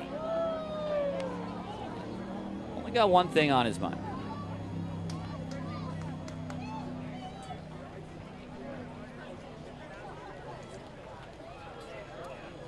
At least I have only one thing for him on his mind. I think that's reasonable. It's calling his name. They called his name earlier. It did. Oh, Dunhurst is going to use his last challenge of the game. The ball is being challenged. After review of the red pocket mobile strike zone challenge, the call is a confirmed ball. And Modesto is out. I mean, that is what? I got another maybe 0.3 of an inch above the zone. Leahy's strike zone right at 6 feet, just above the zone. Gets under this. Cannon backpedals. And that will end the inning. But Oakland scores 3 on 3 hits. 4-run game. It is 9-5 Modesto on Ballers TV. First up, the Ballers want to welcome Charlie Cole, who is in from Brooklyn to celebrate her 12th birthday with us today. Please give Charlie more birthday wishes. It's manager Aaron Miles Sanchez with a flag. Happy birthday, Jackie.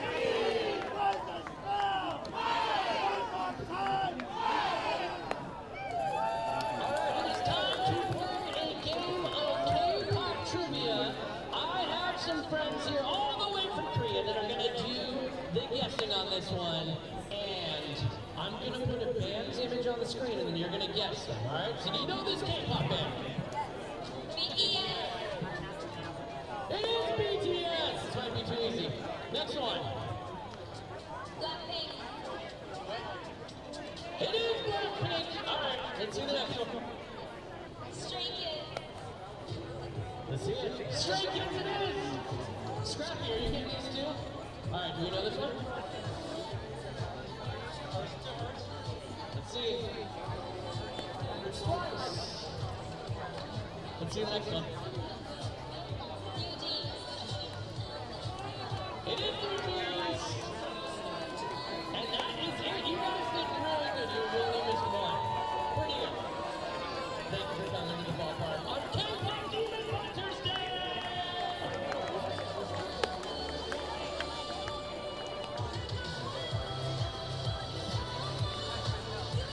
Welcome back to Raimondi Park. I'm Tyler Peterson with Gareth Kwok. It's a 9-5 Modesto lead. Your line score through 3 innings. It's 9 runs on 7 hits, no errors for Modesto. 5 runs on 6 hits and no errors for Oakland. Cole Fellows to lead it off, followed by Johnson and Williams. A second inning for Brock Mayer. Fires in strike 1.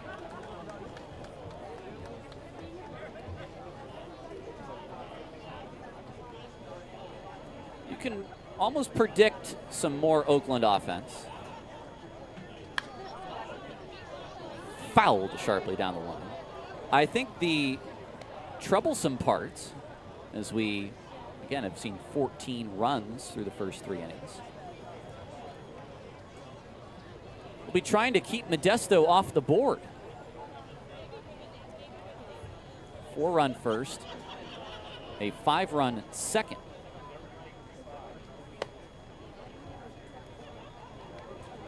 And Mayer will need to provide some innings and will certainly need to execute when he's ahead in the count, as he is now. Something Day could not do. As he got to 2 strikes and sometimes 0-2, and then would leave a pitch in the zone. And for the 6 hits and 9 runs he gave up, the big flies were the issue. Now he's gone from 0-2 to 3-2. His inning in the 3rd, he allowed a leadoff single and then hit a bat.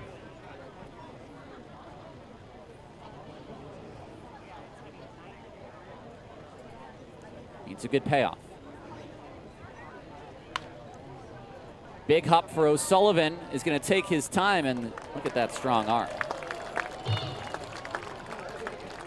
One away. Now batting, designated hitter number 21, Osiris Johnson.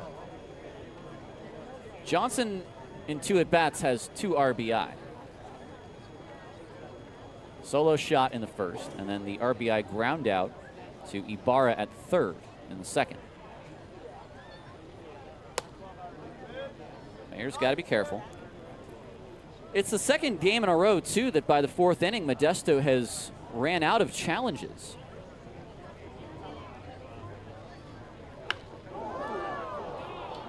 Right over Mayer into center field. Now batting, center fielder number 12, Tyler Williams. They certainly would have loved to have saved one. It doesn't always, of course, work out for you that way, but to have one in that 9th inning.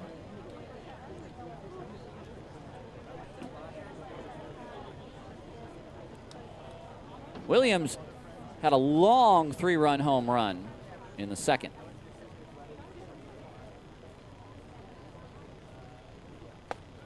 Big curveball for strike 1.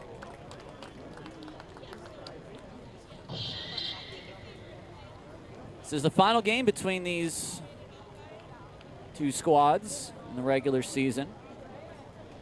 Ballers have won this final 3-game series, going for the sweep today. Modesto on the year has won the overall series. They have 14 wins. Oakland has 9. So who will get that final win?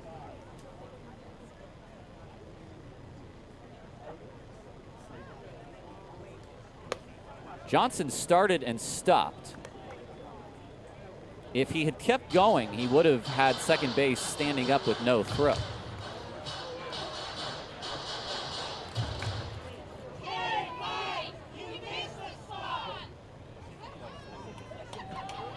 Turn the throw to Winters.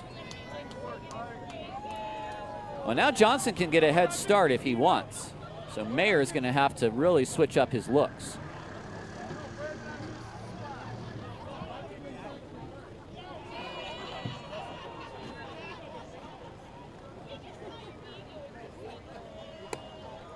Now 3-1.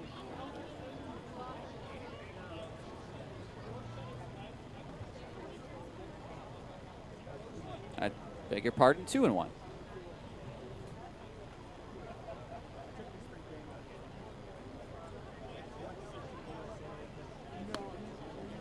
Now it's 3-1.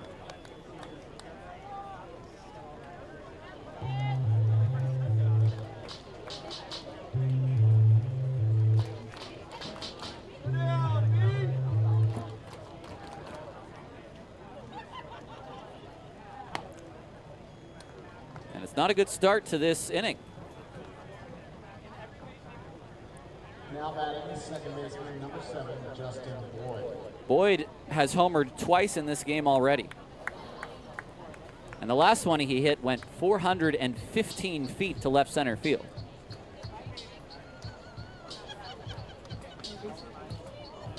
It could have gone right through the bricks. It was hit so hard. The only good news here is that there's one out. Oh, we have a challenge from Mayer. Mayer, the pitcher, is issuing a challenge. This doesn't usually work out. After review of the Red Pocket Mobile Strike Zone challenge, the call is overturned to a strike. How about that? Oakland has 2 challenges remaining. And the very bottom of the ball clipped the very top of the zone. Mayer helps himself out.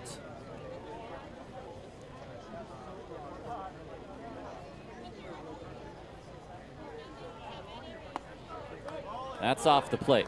I wouldn't try that too much, Brock. I don't know what you would say, Gareth. You don't necessarily need to render a decision if you don't want, but I would say somewhere around 30% success on pitchers' challenges. Is that right? Spin and a throw. Johnson is just in. Very close.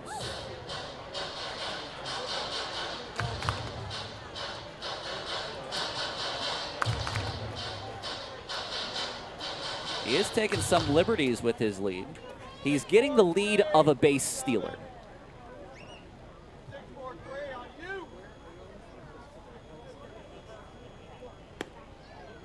Now 2-1 to Boyd. Well, that challenge right now for Mayer is huge because it's a 2-1 count instead of a potential 3-0 count, and he's had location issues so far in this outing.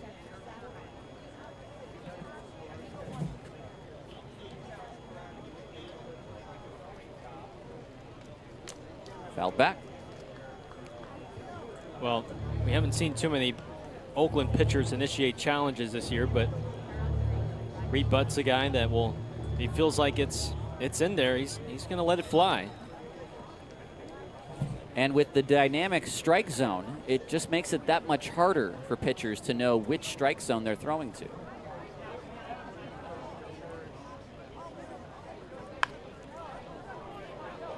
Third for one. High and away for a fielder's choice. Nice catch from Winters. It's 1 out on the 5 unassisted. And Winters, with the catch, is able to keep Williams at second base.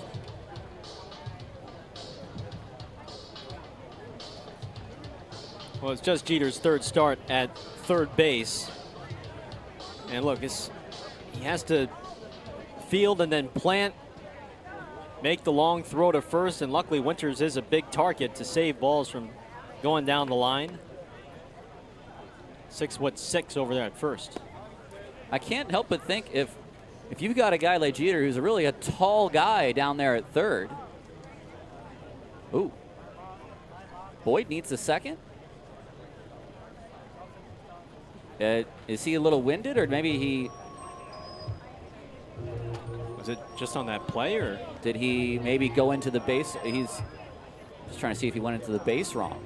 This is Mike Collins. They've called time to bring the Modesto trainer out.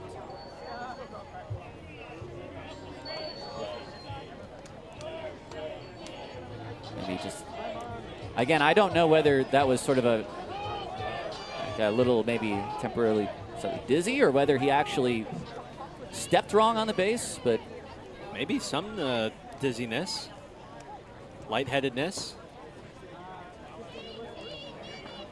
It's a warm afternoon today. I mean, not nearly as hot as it is in Modesto, but warm for Oakland standards. A day for hydration for sure. 72 at first pitch.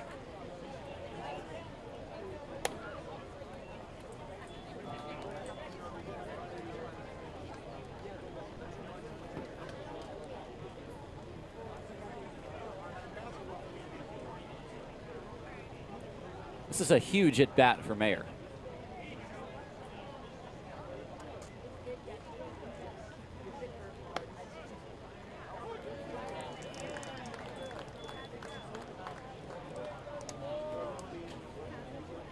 A strike. 2-1.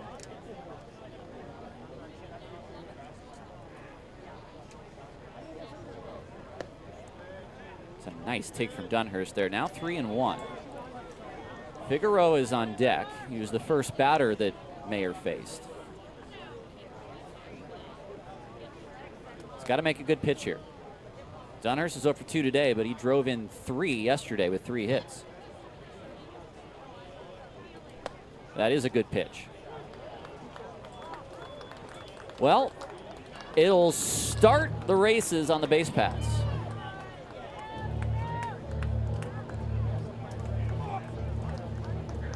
A hit will definitely score a run. Easily. Payoff. And he got him! A huge strikeout for Mayer. And Modesto does not score. We head to the bottom of inning 4, 9-5. Modesto leads on Ballers TV.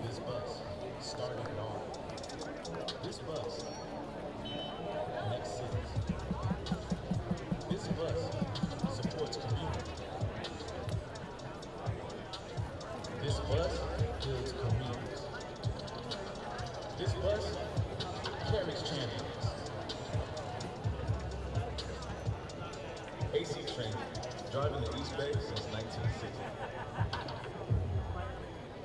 Time for another edition of Green vs. Gold, and there's a bunch of green contestants and a bunch of gold contestants, and we're going to be playing red light, green light with Scrappy. So, I'm going to kick it over to Tarek for the ground rules. That's right, that's right. Green means go, red means stop.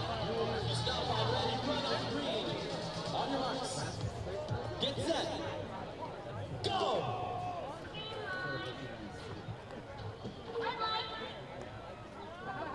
Get in the green, the far right green, right there, the Cali green. You do 5 push-ups for falling down. 5 push-ups. 1, 2, 3, 4, 5. All right.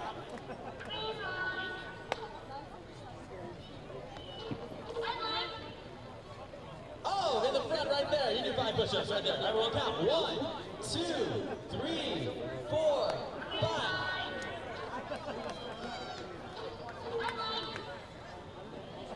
Oh! He's down again. 5 sit-ups. 5 sit-ups.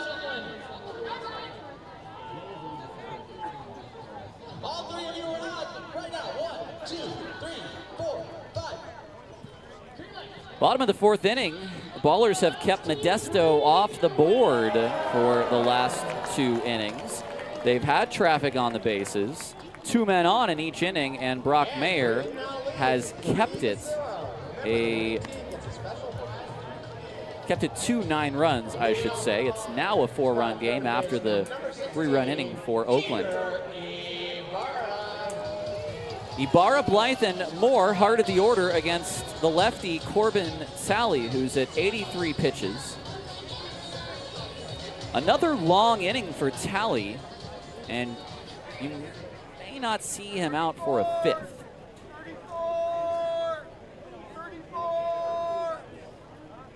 It's a ground ball, and that's going to be a 1-pitch out to begin this 4th inning. Well, he delivers an efficient 4th here. Maybe he goes back out for a 5th, but it does look like the righty Blake Smith is getting loose.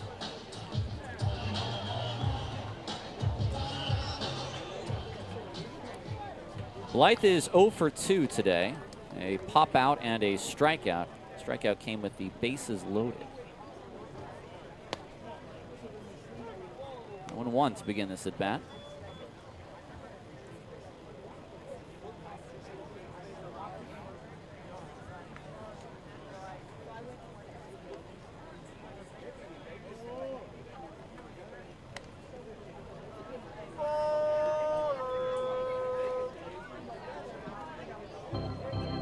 They've put at least 2 men on in every inning. Scored in the 1st and 3rd. It's a nice take from Noah.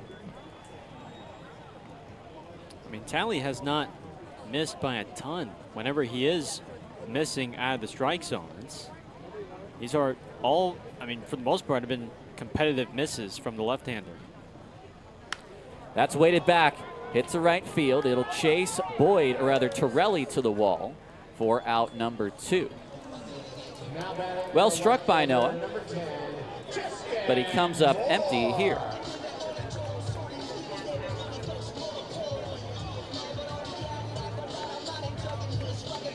Two outs now for Moore, who tripled in the first and was hit by a pitch in the third, came around to score on the O'Sullivan double.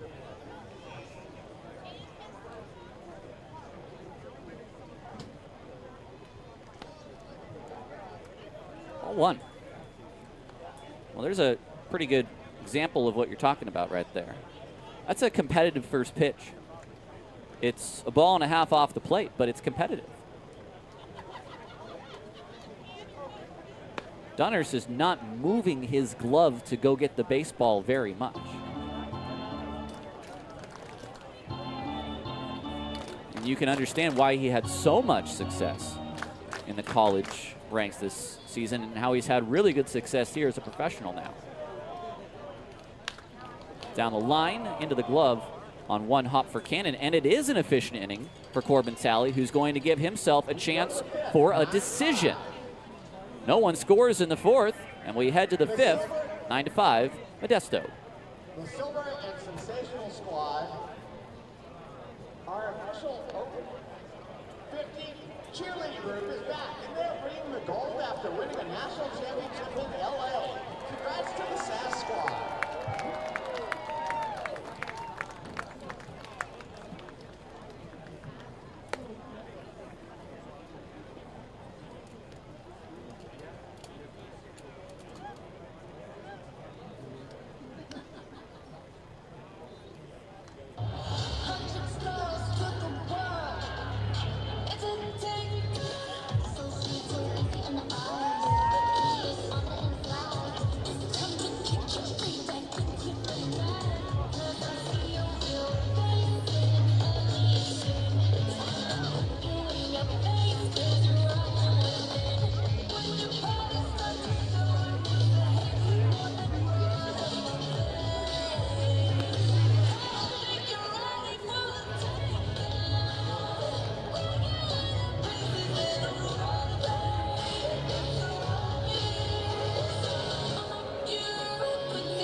Well, it's going to be a big day of work for the right-hander Brock Mayer, who will face Figueroa, Cannon, and Sutter. He's faced 9 batters in 2 innings, and he's been just good enough to keep Modesto off the board.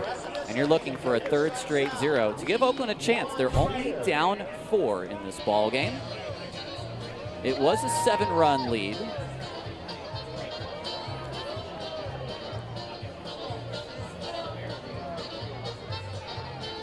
He walked the tightrope a little bit back in that fourth, second and first.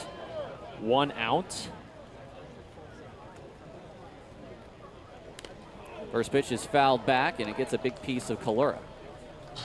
But has stayed relatively poised so far. And look, he's going to have to go as deep as possible, considering the short start from Hunter Day. And 3 relievers used yesterday. We do have the off day, but it's been a long week against fierce competition, and it won't let up next week either. 2 hops for Sullivan.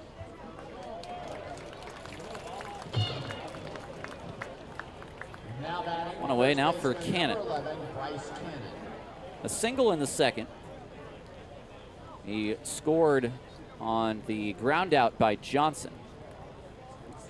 And he struck out looking against Mayer in the third. I believe that was the Kalura overturned challenge.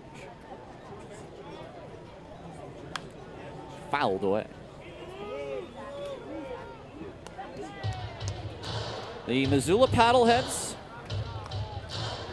Tuesday, Wednesday, Thursday. We'll see, I believe, David Thomas on Tuesday. Ripped into right field for a base hit. Probably Diaz Tuesday, Diaz and then Thomas. Thomas. Okay. Yes. Abe Arias on Thursday, if they stay in rotation. We're waiting for an update on Griffin Smith, who has been dealing with some arm discomfort, which is why you've not heard his name in these last 5, or in the 5 that we are in now anyway. Slater takes ball 1. Well, Griffin has handled quite a workload for himself after a long spring at Washington State, and he's racked up a good amount of innings with the Ballers, and it's well over 120 innings pitched this season for him. I mean, that is just a huge workload. I think this year was his highest of any college season, his workload. And then to add on another 40 innings after that. You're not built for that at this point. It's not really worked up to that amount. No, I mean, you're pitching half of that in half of a professional workload in the college game. You know, if you're a workhorse in college, you know, you're going maybe 80, 90 innings at most. And he pitched in a regional against Oregon State. 2-2.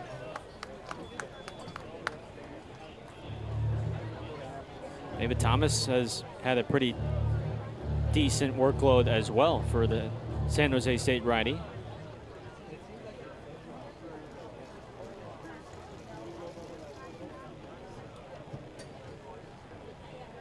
Breaking ball too high, it goes full. Now, if you're Modesto, interesting spot. Would you send Cannon? We know he has good speed. Stay out of a potential double play with Sutter. Why not?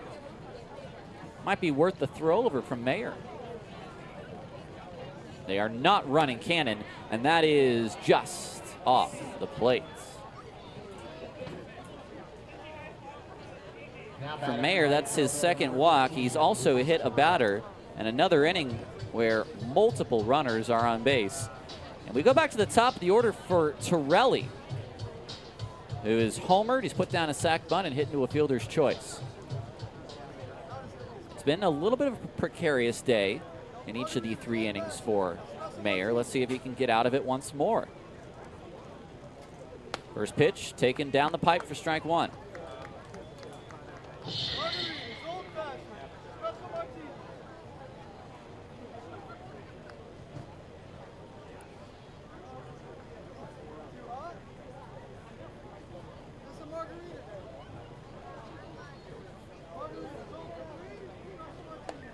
That's a nice breaking ball, 0-2. 2 good pitches up in the zone on Torelli. You could have bad pitches at those same locations, but those are good pitches. And there is a difference. This one should be out of the zone. Mayer steps up. He's going to throw to third, and he throws it into Jeter Ibarra. Oh, wait a minute. Wait a minute. They're going to send the runner back to third. Are they going to call interference? Is that what the signal was? Or are they giving him the base? Or balk. Oh, no, they are. They're sending the runner back. Is it a balk? Is that what the call is? I think you might be right. It's a balk. Well, that's a break. That is a huge break. Wow. Because he threw. Because he throw to an unoccupied base, or why? Wow, what a break for Oakland. It's a balk.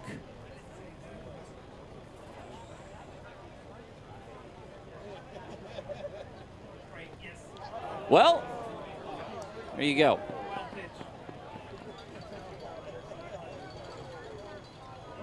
He Bach and the wild pitch. It's 10-5.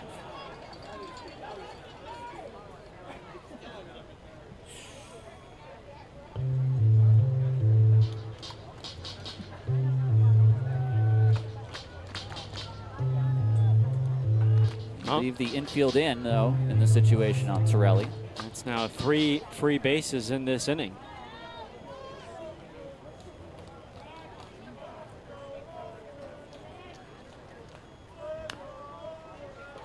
Someone's got to cover home. It's foul.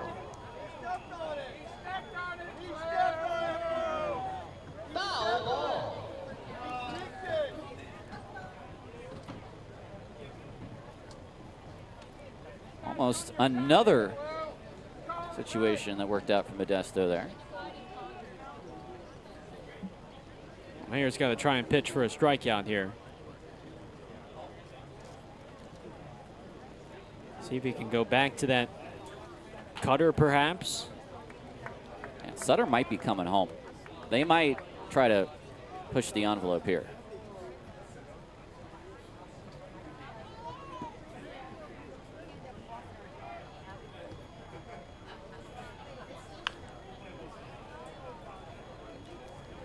Well, the thing with Torelli, though, is he does not strike out very much. He's a contact hitter.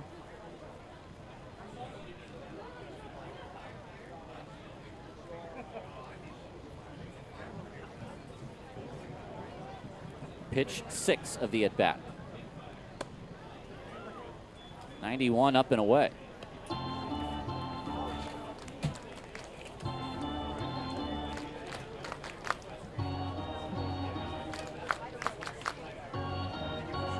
.39 walks, only 32 strikeouts on Torelli this year. Got him swinging. What a big strikeout for Mayer. Needed that. It's the 3rd on the day. And that'll bring up Fellows. Look, you've given up the 1, and it's a free run. But the defense can now relax. If you can get out of it just giving up the 1, then you'll be all right. Fellows wants to make it hurt. And he might. High, deep, and out of here. And the good work that has been done has been undone. It is the 6th big fly of the day for Modesto, and it's a 3-run inning. 2-run homer. It's 12-5. It's back to a 7-run lead. That was 84. Right down the heart of the plate. It went 412 feet to left center field. To the that's backside, 412. Line drive at that, by the way.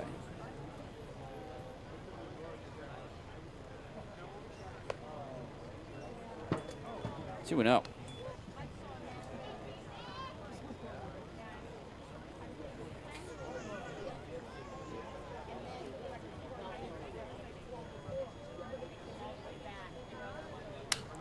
Johnson at right broke his bat. Blythe is all over it, though. Well, Mayer is not able to escape the jam. It's a 2-run shot after the first run came in on a wild pitch. The inning is over. It's a 7-run lead for Modesto. 12-5 as we head to the bottom of inning 5. Pastime Tattoo. At Pastime Tattoo in downtown San Leandro, we don't just tattoo people, we change lives. For instance, we have a client. His name's Jim. Before coming to Pastime Tattoo, his life was a mess. He was drinking too much, Wife left him, he was hanging around the wrong crowd, getting in trouble with the law, but then he started coming to Pastime Tattoo. getting tattooed all the time. And now, well, I mean, he still has all those problems, But he looks a whole lot cooler while he's dealing with them. You too can have your life changed for the better. Come to Pastime Tattoo, 1394 East 14th Street, downtown San Leandro. Open noon to 8 daily. Casey, what are you and your daughter doing on a bike? Did you steal those hot dogs from there, Mike? The bullpen's gonna be tossing hot dogs, folks. If you're hungry, get right out.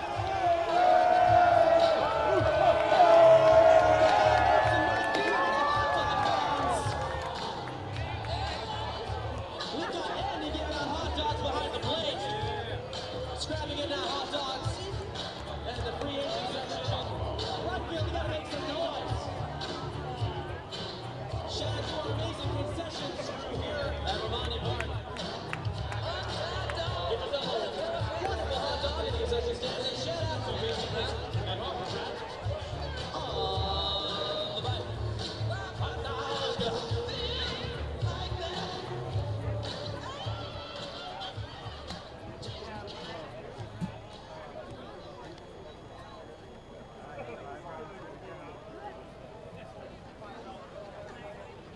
Leading off the designated hitter. 12-5, Modesto leads.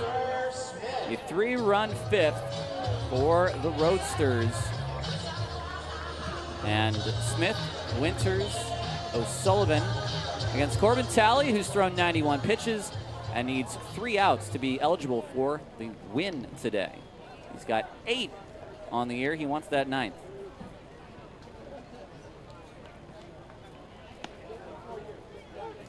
Late strike from Memo. A walk and a pop out for Smith in his first game back after exiting on that broken fingernail in Modesto. I don't know if a broken finger or broken fingernail is worse. I mean, obviously you're out longer with a broken finger. Broken fingernail sounds painful. I think I've only had that once ever, but it is not fun. Fouled back. That would have been a booth ball right there. Foul ball. I think my brother once caught his finger in a car door. I've been kicked in the finger, and that kept me out of my JV baseball season. Was that soccer? No, it was actually like a horseplay. Horseplay. It was PE class, like a rainy day, and we were just horsing around, and kicked me in the finger. And I think I was going to start the next day for my team, and I don't think I played again for the rest of the season. Man, my right middle finger. Rip foul.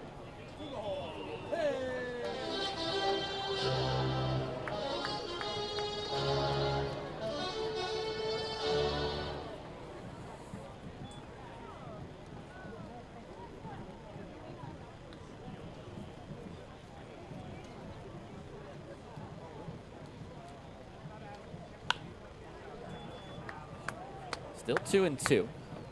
Tell you what, the way Connor Smith was swinging it in batting practice the other day, you would not have been able to tell that he's swinging with just 9 fingers.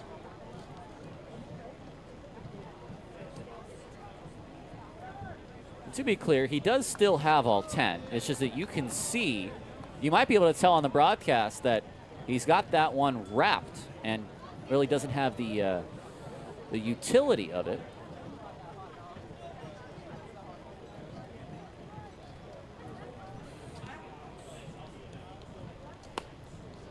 Ball 3. Of course, there have been major leaguers who have not had all their fingers, or even not even all their hands.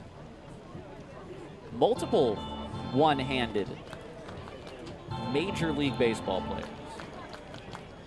Well, the first one that comes to mind is one of them is Jim Abbott. That's ball 4 on the pitch clock. Talley has just given up a walk on the pitch clock violation.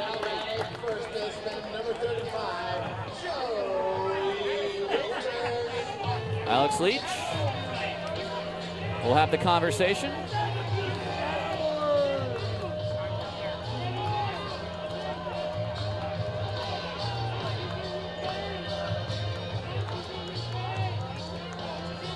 I think almost a required conversation by a manager. You kind of have to have it.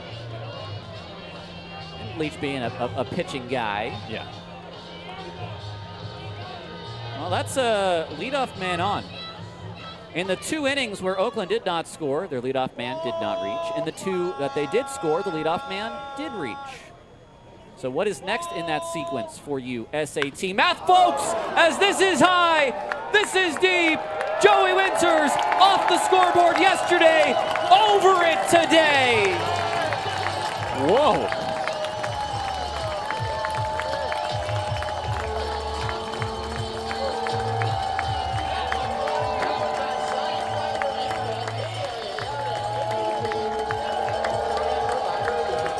Home run number 162 on our Sonic Internet home run tracker. And I tell you what,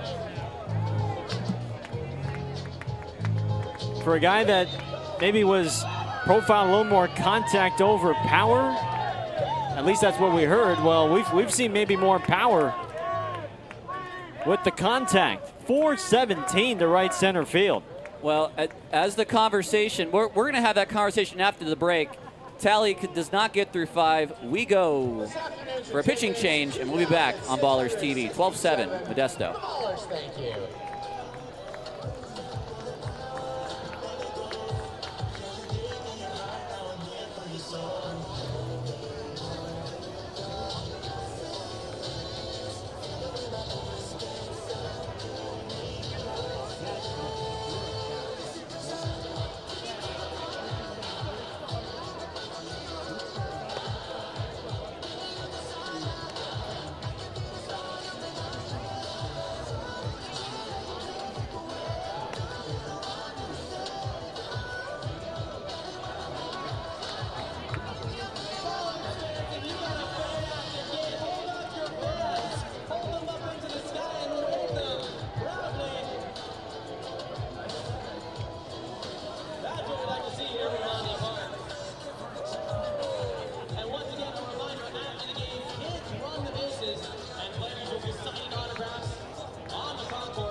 Modesto, number 10, Blake Smith.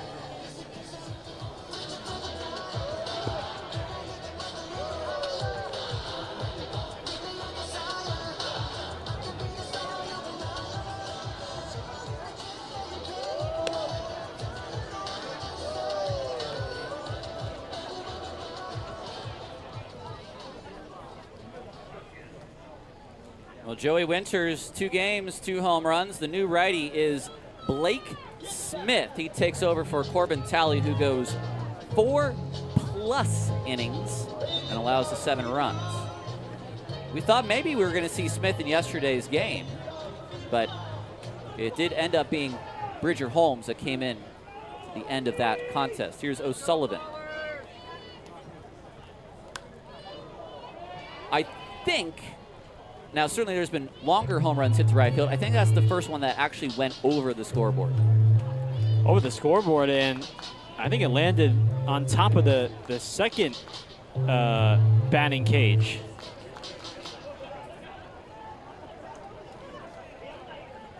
I mean, that was impressive. This one's hit out toward left center field. Fellows makes the catch. So Joey Winters, I don't know if we talked about it at length on the broadcast, but Winters was a player the Ballers had targeted in the offseason, had actually worked out here in the Bay Area at one point, but after signing Ibarra, after signing Jaden Shepard, and having Justin Trimble, there really was not a spot to be had or really at-bats to have for Winters. Otherwise, you probably would have seen him a lot earlier in Oakland. And certainly happy to have him here now. Strike to Kalura.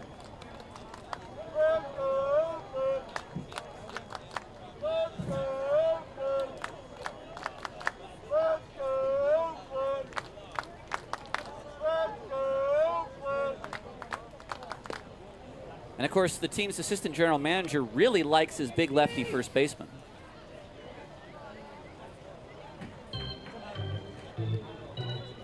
he might have found another one.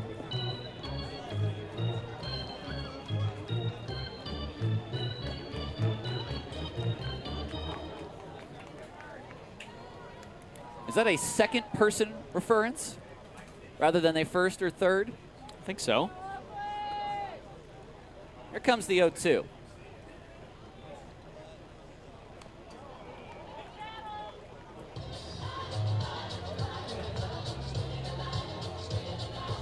Do we call a half inning of the broadcast in the third person? No. No, that sounds like a terrible clip for someone to find. I don't know if I've ever heard that before. Well, actually, you know what? As far as broadcasters go, you don't really refer to yourself very often. Or at least in personal pronouns. Right. And a lot of times when I throw up a question to you, I'll tee you with Gareth. So Right. Gareth. Mm-hmm.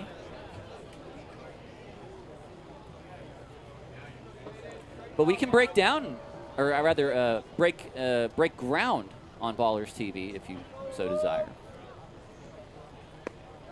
1-2 now.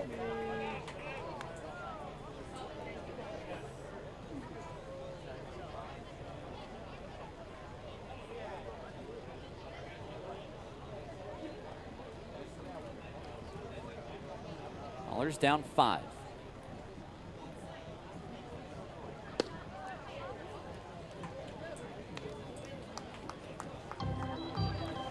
Their second homer of the day, the Winters homer in this inning. Leahy had his in the first. That was also a 2-run shot.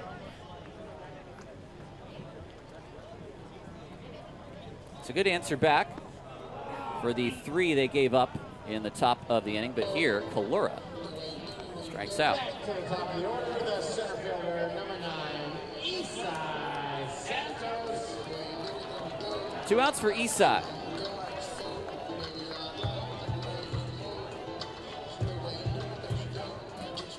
Your bench players today, if you're interested: Sanford, Johnstone, Rogers, and Crawford.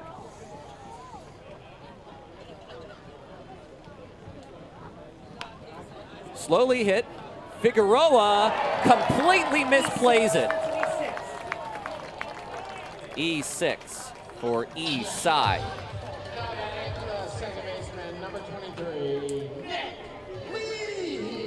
And that was a ball that he charged. You could almost see that coming.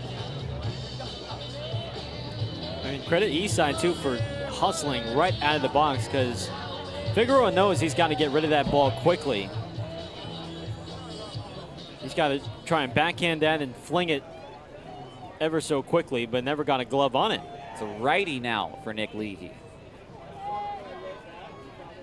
Swings and misses through that slider. Just chased it off the plate for strike 1. Of course, it was a righty that Nick Leahy had his 3-run walk-off home run against, Tristan Wolf.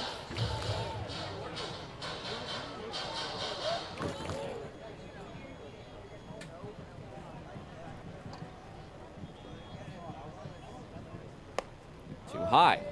It's a nice take. Smith is a 3-pitch guy, fastball, splitter. You saw the slider right there. He'll operate with all 3. Is there anything left in this inning for Oakland? Runner on with 2 outs. Leahy's going to challenge this. The call of a strike is being challenged. After review of the Red Pocket Mobile Strike Zone challenge, the call is a confirmed strike. Oakland has 1 challenge remaining. Leahy is, you can see, not happy with himself. The tap on the chest there. And if he gets to see at least what this representation of the zone shows us, it was not a great challenge. But he still has another pitch to play with.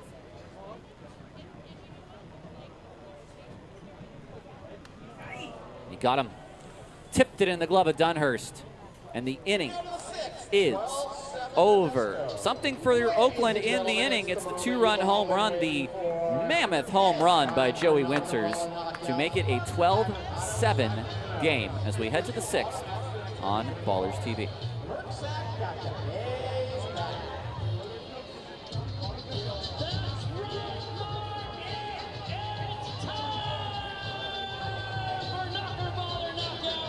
Representing Team Green is Everly. Representing Team Gold is Anjali. And they're going to crash in 3, 2, 1, go!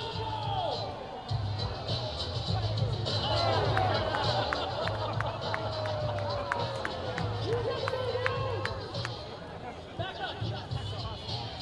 We might need to help him. All right. 3, 2, 1, go!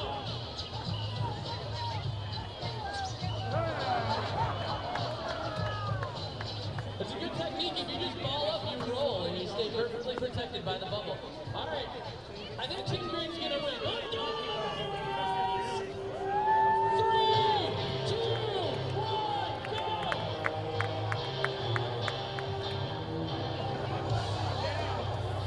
All right. It looks like Green's your winner. No one saw that. No one saw that.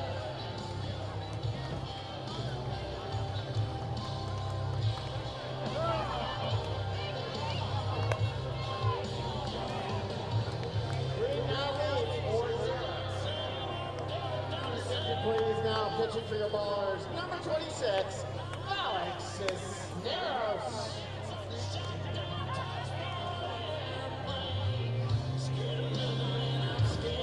The Ballers are staying alive in this game, but they've got to shut down this Modesto offense. They've put up 12 runs through the first 5 innings, and one of their go-tos, Valak Cisneros, is now in this ball game. It'll be his team-high tying 32nd appearance. 50 Ks, 35 walks in 39 and 2/3 innings. Williams, Boyd, and Dunhurst to face him.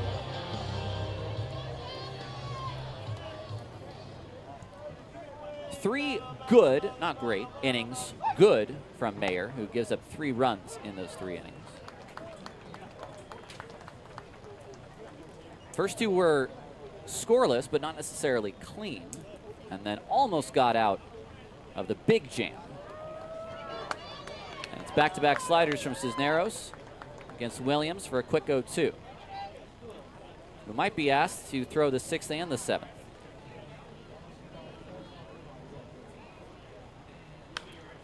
Williams gets a hold of this one. It's to shallow right center. One away. Cisneros mostly a 2-pitch guy. Fastball will sit in the upper 80s. Does have that hard slider. It's his best secondary pitch, with the occasional sinker. But he'll mostly work that fastball and slider to righties. We can look at some scores today, and we'll start with the big barn burner in Great Falls. Back and forth, the runs came and went. 22-18, the final for the Billings Mustangs. 1-1. Or I beg your pardon, 2-0. A doubleheader, a postponed game yesterday from Yuba Sutter and Ogden. Yuba won the first game 12-7. And the second game between those two clubs, it's an 8-8 tie in the bottom of the 5th. Glacier has already beat Boise 11-4. Got a challenge from Calora. A challenge from Calora. After review of the Red Pocket Mobile Strike Zone Challenge, the call is overturned to a strike. Oakland has 1 challenge remaining. And that was a big call, because with just 1 challenge remaining, you lose it all here in the 6th if you don't get that right.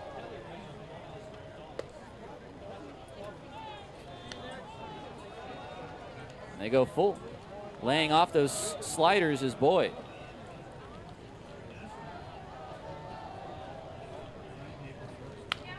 This is hooked into left center field for a base hit.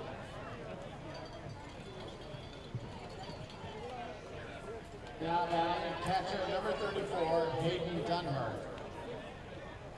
It's not a bad pitch from Cisneros. A slider, about a ball and a half off the outside corner, and he gets Boyd to fish, but he just extends the arms and gets enough barrel to flip it into left center.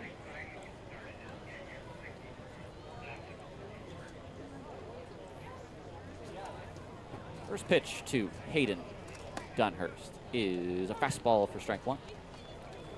A couple more scores for you. Idaho Falls 15, Red Pocket 8. That game in the bottom of the 6th. And the game down in Long Beach be the two next opponents for Oakland. Missoula with an 8-3 lead in the top of inning 7.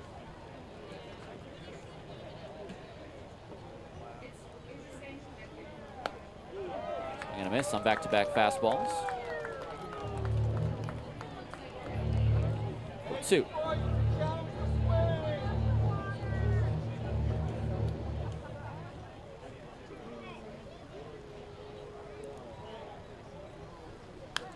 That was the slider. Tried to backdoor him, and Dunhurst fouls it away.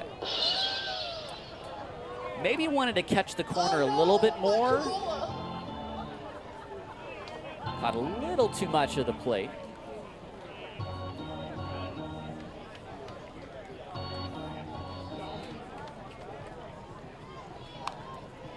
That time, Dunhurst just did everything he could to stay alive.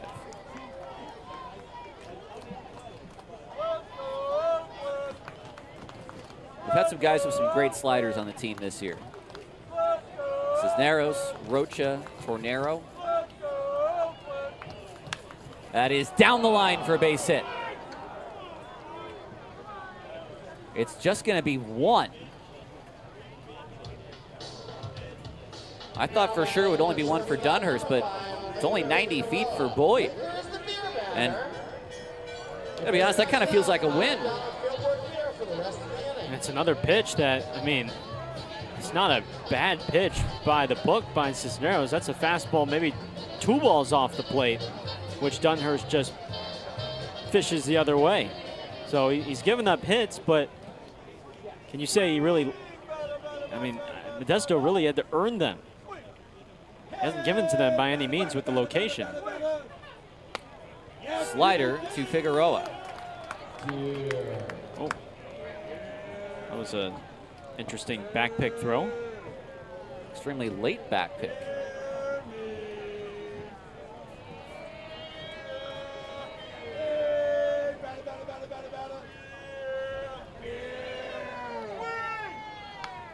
Popped up.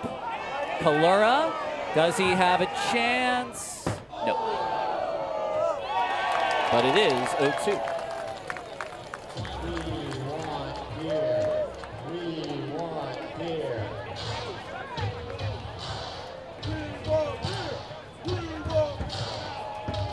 One for 3 today is Figueroa. He's also grounded out twice to the shortstop O'Sullivan.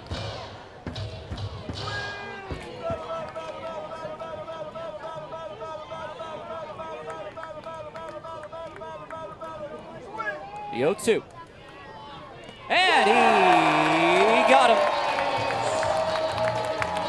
That's the good Cisneros slider, his first strikeout of this outing.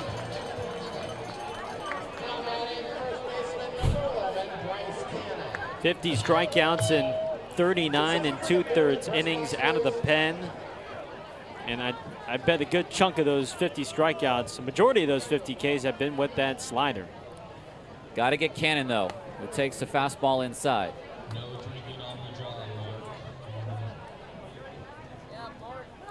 Fellows spoiled the 2-out situation for Mayer in the 5th with a home run. Nice take from Cannon. That pitch is not close to the zone, but boy, is it inviting.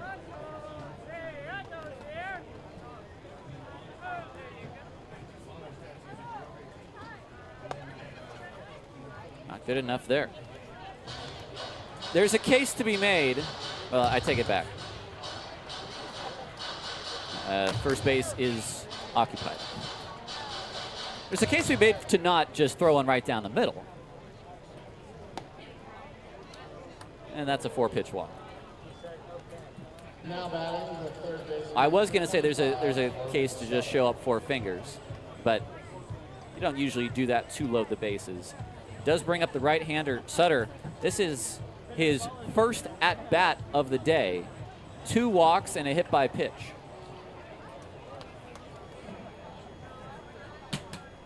Another big pressure check here from the bullpen.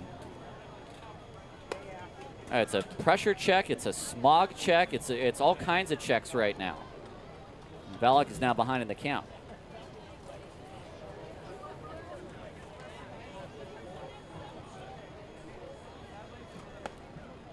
Modesto has tried their best so far, but have not yet delivered the big knockout punch. That might be available here.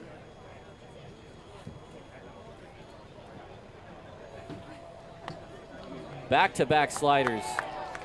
And you know what? If one of these is close, the rest of this at bat, Kalura is throwing up that last challenge. 2 singles and a walk. 25th pitch for Cisneros. And he gets out of the inning. 3 straight sliders down the pipe to Sutter. It stays a 5-run game as we head to the bottom of the 6th, 12-7 Modesto. Our stuff always goes up, so do your prices. We're cheap, just like your coverage. We're Red Pocket, your new ultimate cell carrier. Only we give you all 3.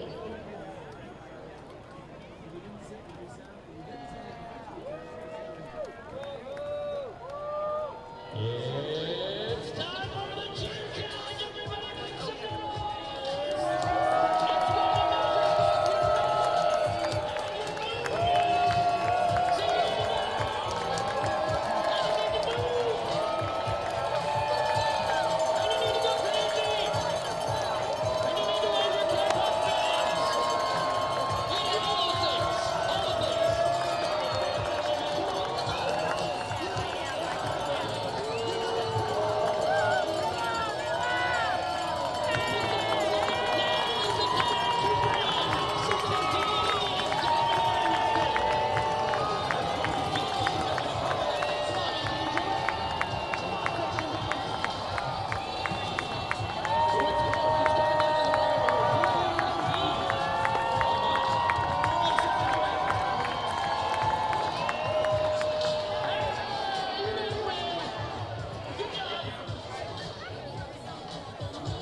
Well, we're going to see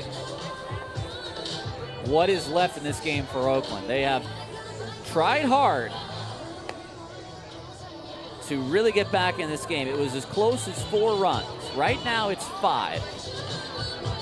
Ibarra, Blythe, Moore to face Blake Smith in the 2nd inning. Gave up a home run to the first baseman Joey Winters in the 5th.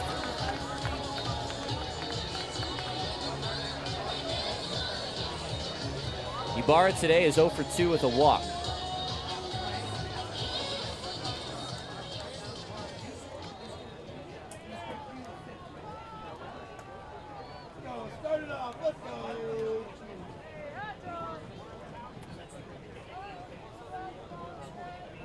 Smith's first pitch. It's ball 1. With this, the way this game is going too, you might see Ballers really hold that challenge until they finally know they have to need it. Off the glove of Smith and into center field.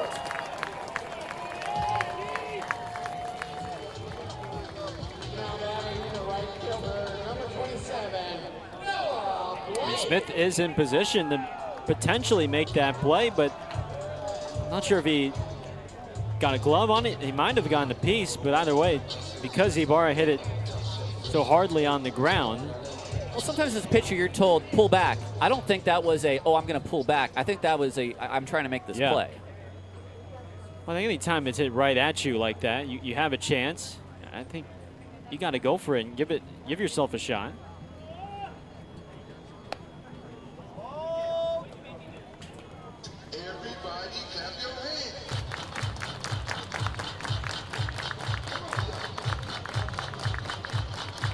Blythe 0 for 3.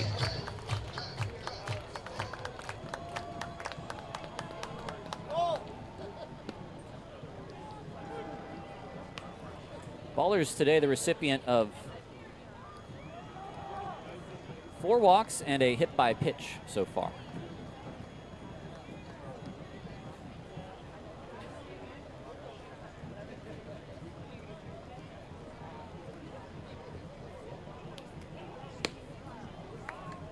Very similar to the slider he took last night that ended the game. And they're just staying away with Noah. But Blythe likes to go opposite field.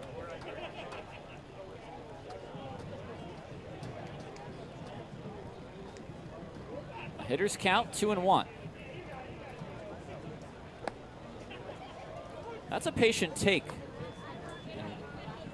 More patient than we sometimes see.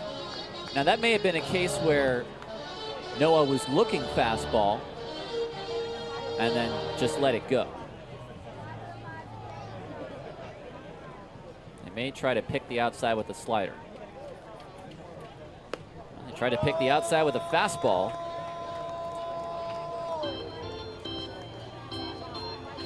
Blythe has struck out 51 times, and I wonder if that number influences the decision to send Jeter.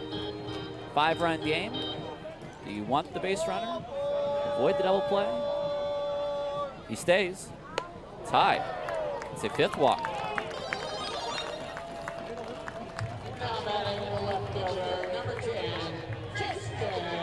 It'll be the left fielder, Tristan Moore.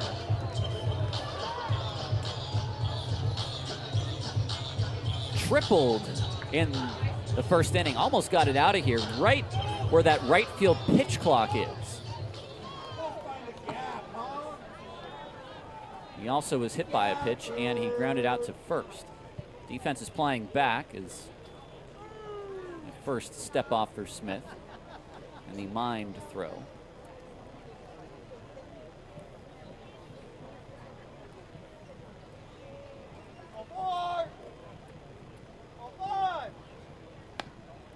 It's off the plate.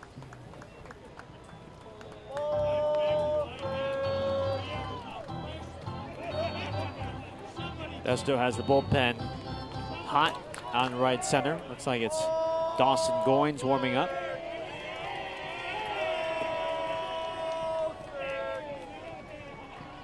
That's fouled away by Moore, who got a breaking ball. That looks like some sort of knuckle curve. That's a splitter. Oh, that's the splitter. I beg your pardon.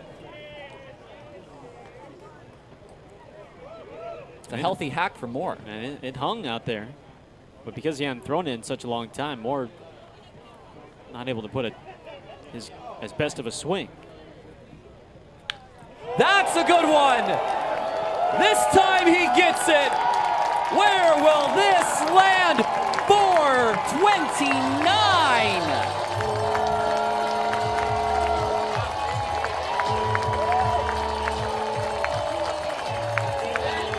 One to measure. One to lift off for Trevor Moore. Tristan Moore. I beg your pardon. It's a homer for Oakland. Their 3rd of the game and the 163rd on the Sonic home run tracker. I'm surprised he threw that again to him. He threw another one, another splitter that hung, and he did not miss it. That cleared the batting cages, and that might have been headed for the apartments out there in right center. That's it for Smith. We'll come back, 12-10. We have a ball game once again at Raimondi Park.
Well. We have ourselves a 12-10 ball game, and we have a pinch hitter. It's Mitchell Sanford against the new right-hander, Dawson Goines.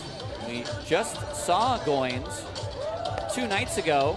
He faced 3 hitters in the 7th inning, struck out all 3 of them, and they're going to need that again here because Oakland now has put up 5 unanswered. And here's a look at the long home run. And you're right, Gareth, a hanger, back-to-back sinkers, or excuse me, splitters.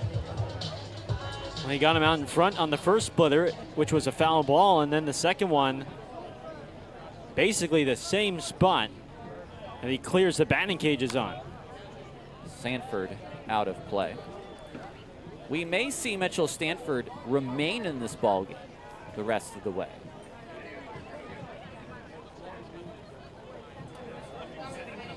I should have seen, or should have tried to see whether Memo Rodriguez put up a 1 or not. And that is a swing of a guy who was fooled on a pitch. And that was called on the swing, and Sanford's going to take his time. Coming off the bench, hitting .413, his 5th home run yesterday. He's driven in 21.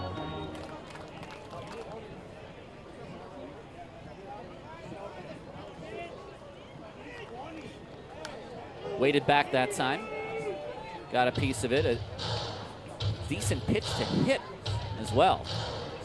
I mean, 0-2, that's not really the location you're trying to pick. Goines is a 3-pitch guy. Fastball, changeup, slider. Mostly fastball and changeup out of those 3 pitches.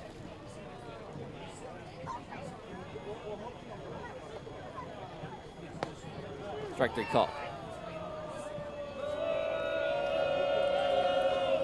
So 4 batters in this series. He struck them all out. Here is Joey Winters. Making fast friends at Raimondi Park, Joey Winters.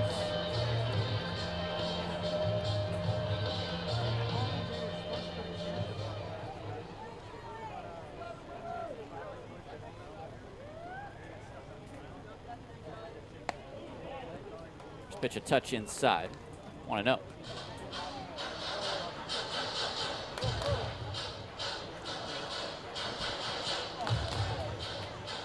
Single walk homer. That's how Oakland got its 3 runs here in the 6th. 1-1.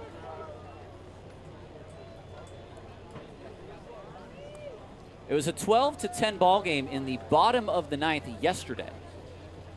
Oakland scored 3 times to win that game.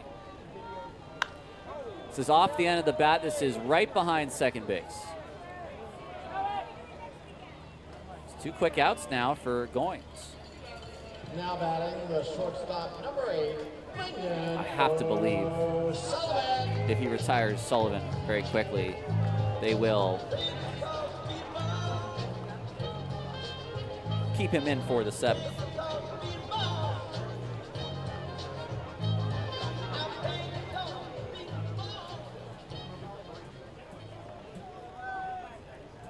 Sullivan 1 for 3 with an RBI double.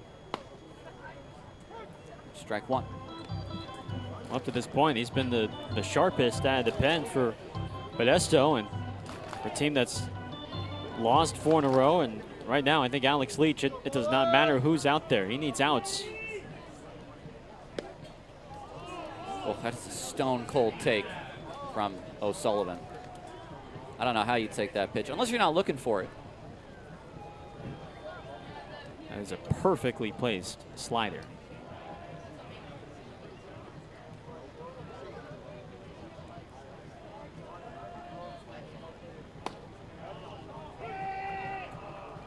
One and 2.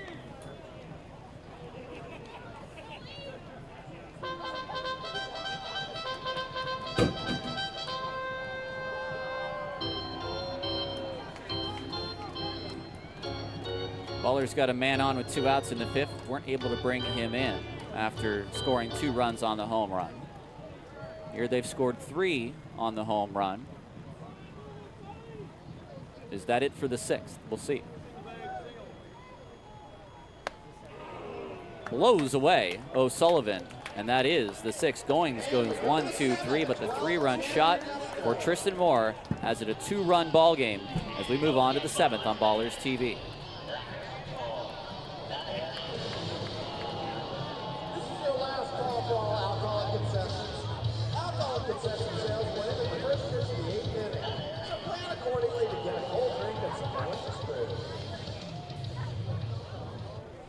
It's also the last call for merch in the merch booth, and today is Family Day. Kids run the bases after the game, and the whole team lines up and signs autographs. So let's talk a little bit about some of these items here. We have the Scrappy the Rally Possum plushie.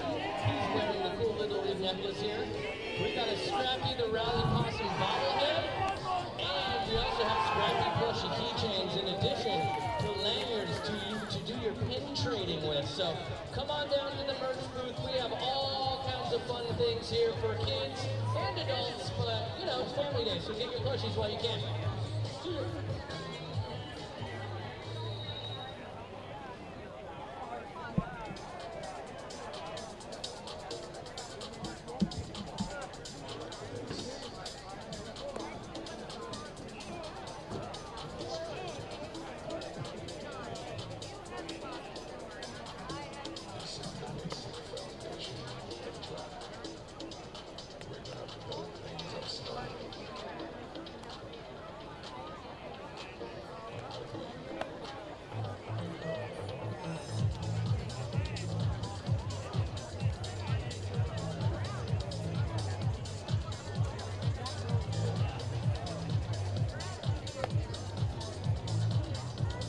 Well, Oakland trailed by as many as 8 yesterday. They fought back to complete their largest comeback win of the season. Today they have trailed by as many as 7, and they have whittled it down to just 2. 12-10 Roadsters, 7th inning. Gareth Kwok, Tyler Peterson on this Sunday afternoon here in West Oakland. And Alex Cisneros is back on the mound for a 2nd inning of relief, and he's hoping it's a shutdown inning.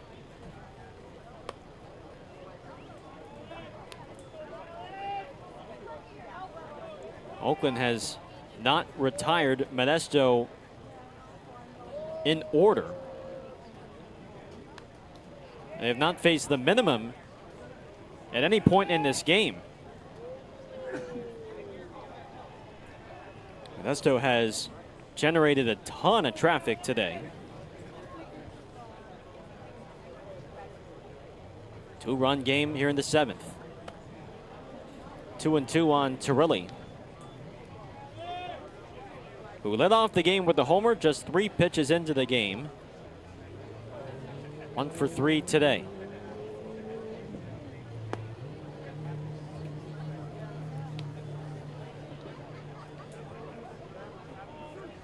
Three and 2. Fellows and then Johnson to follow. Top of the lineup. Out of play. An Oakland win would be its 5th in a row. Would put them 4 games above 500 in the second half at 20-16. And there's the walk to begin the 7th.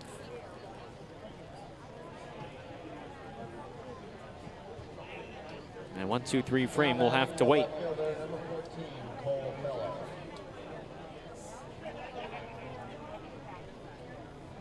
Seventh walk issued by Oakland pitching today. And here's Fellows.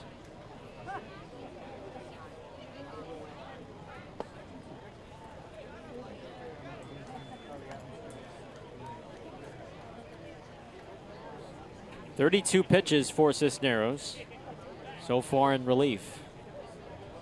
Second man out of the pen today.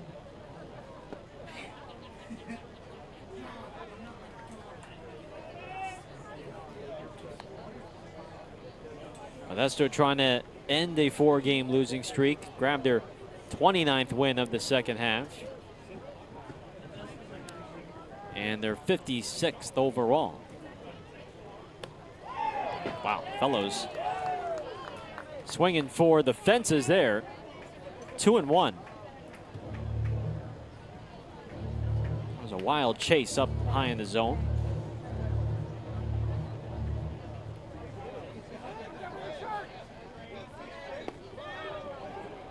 Just low. One challenge left for Oakland.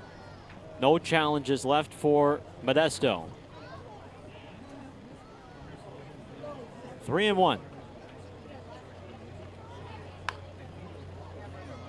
Tapped to Winters. That's a fair ball.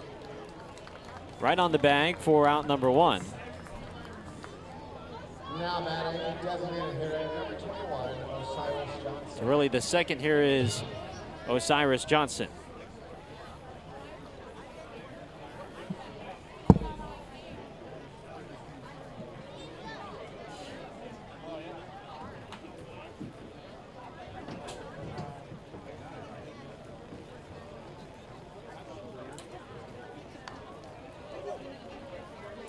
The ball's in the strike.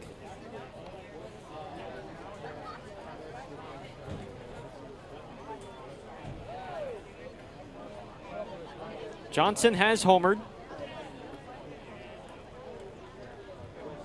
And he's driven in 2. Hard hit, but right at O'Sullivan. And he keeps the runner there at second base. The smoke is from a fire on the other side of the freeway. It's a good distance away, but the wind has shifted. That's why you're getting this now. We have a fire? The center fielder, number 12, Tyler Some Williams. smolderings from a fire last night. Oh. The wind has shifted. Okay. Not to pull back the curtain, but while I was on my bathroom break, how did the runner reach second? The runner reached second. Torelli drew a leadoff walk and advanced to second on an unassisted ground ball to first base. There's a strike to Williams.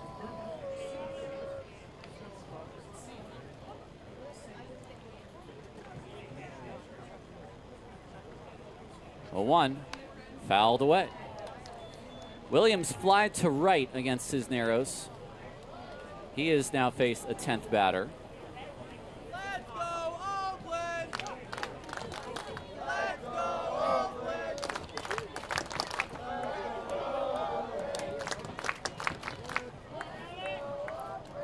And just off the end of the bat. Well, until Williams squares one up, you keep throwing the slider, right? I would, if I'm in Valek's shoes.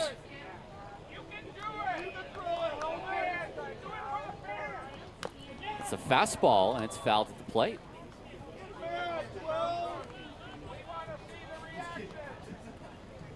And when at 90 miles an hour, we've seen him dial it up. When he's amped up, he can get that up to 92, 93. But it'll more or less sit comfortably 89, 90.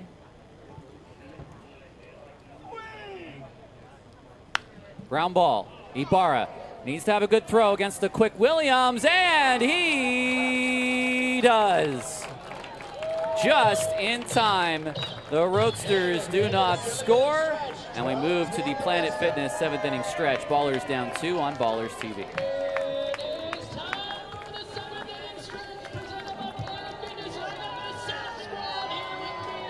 It's time to sing Take Me Out to the Ball Game.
2 in the 5th for Oakland, 3 in the 6th. Those 5 unanswered runs right now have pushed this back to a 2-run contest. The last time they were as close as 2 runs was after the first inning. Kalura, Santos, Leahy, the 3 scheduled hitters against Goins.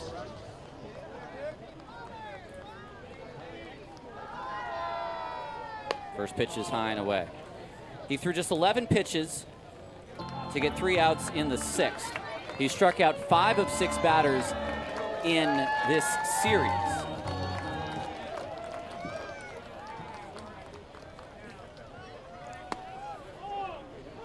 One.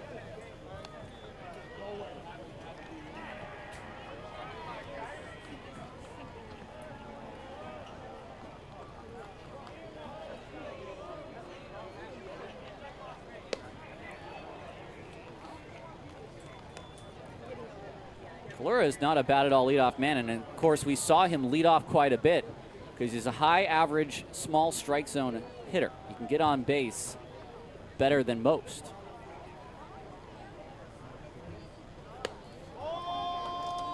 And Goins is 1 ball away from allowing his first base runner at Raimondi this series.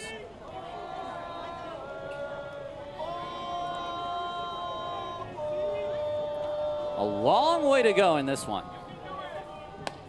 That is ball 4. It's a leadoff walk. The tying run in Santos comes to the dish. Well, another game where Modesto has walked more than they would have liked. That's now the 7th walk issued by Modesto Arms. Santos has been on base 4 times. Singled, walked, singled in a run, and then reached on an E6. Slow roller, and he was busting it down the line. Takes that one high for ball 1. Not really yet a time to unload that final challenge. There's going to be a point in this game where you are going to want to use it. It's probably not going to be just yet.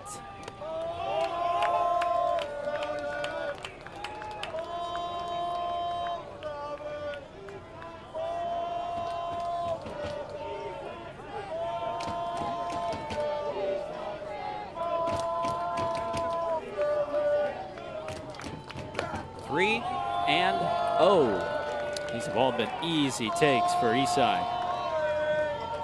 This has been a different inning right now for Goins, who's missing arm side.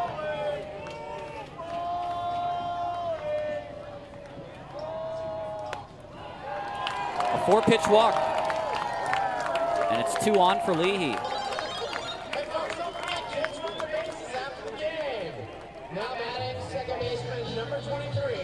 A homer for Leahy already in this game. He's 1 for 4. Talley, then Smith, and now Goins.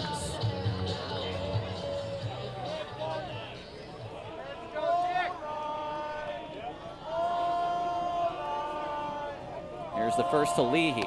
That's off the plate. 9 strikes to 2 balls in that first inning. Now it's 9 balls to 1 strike here in the 7th. Leahy chases one and fouls it out of play.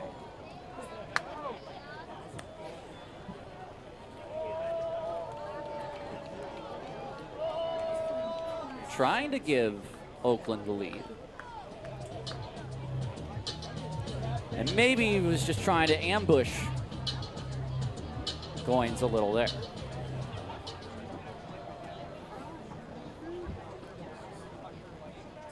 Ground ball up the middle, and it's an infield single. Boy, what a job from Boyd. That just saved a run.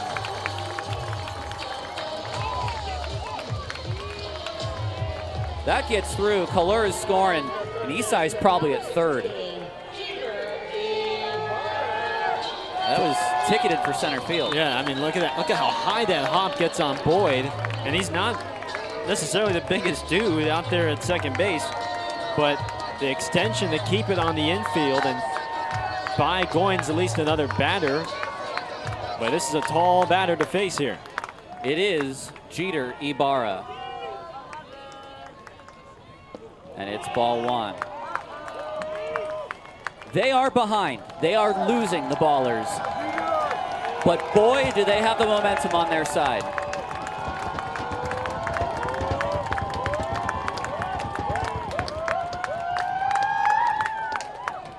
That swung on. It's hit to left center field. Williams wants it. He's got it. Here comes the runner, and now Williams just tosses it as he slips. It's a sac fly, a one-run game. Boy, he got enough on that it still got to the infield, but that was almost disaster for Modesto. His feet just came out from under him.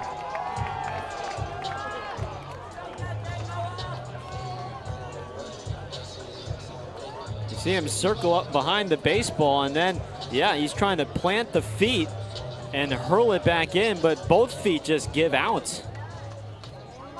And luckily he was able to get enough on it. Otherwise, maybe with Eastside speed, he could potentially be running for home. One-run game. Blythe, tie game!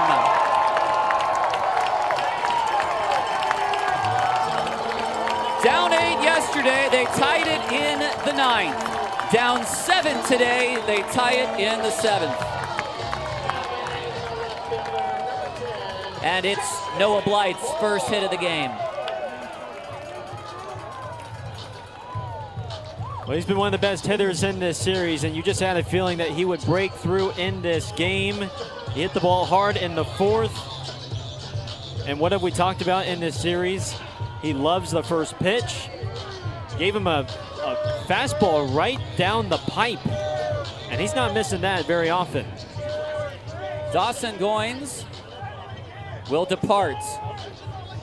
The Ballers will bring up Tristan Moore to face a new pitcher when we come back in this 12-12 contest.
Well, acting manager Alex Leach is going to turn to his best reliever. It is the lefty, Johan Castillo, a 5-1 record, his 37th appearance now on the mound for these Modesto Roadsters. 72 Ks, 25 walks, and 60 in the 3rd innings.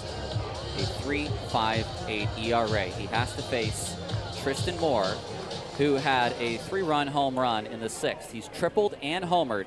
It's 1st and 2nd for Oakland, with 1 out in the bottom of the 7th.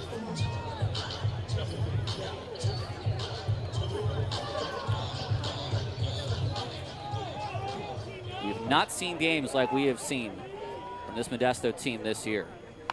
Off the end of the bat, Figueroa is going to have one play, and it is just in time. So that effectively just advances both runners as a sack bunt would, and it's going to allow Mitchell Sanford the at-bat here. And oh, we're gonna have our second replacement. This is for one batter. Sanford will re-enter this game. Who's it going to be? Will it be Rogers? Will it be Crawford? Will it be Johnstone? It's TJ Rogers. Special pitch hitter for the Ballers, number 6, TJ Rogers. Rogers will hit here and then re-enter. Sanford will after this at bat.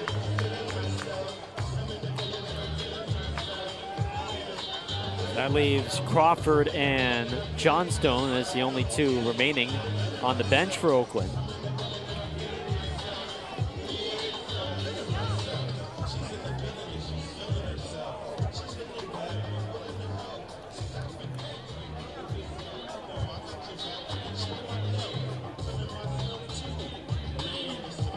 They'll bring in the righty Rogers off the bench.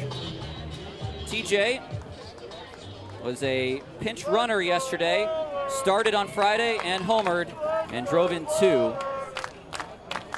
hits. First pitch is a big overhand curveball for strike one.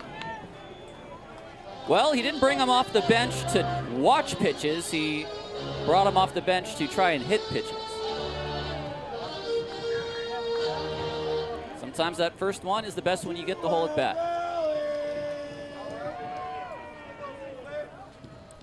Rogers just gets a piece of that one. Another slow breaking ball. 73 and now 75.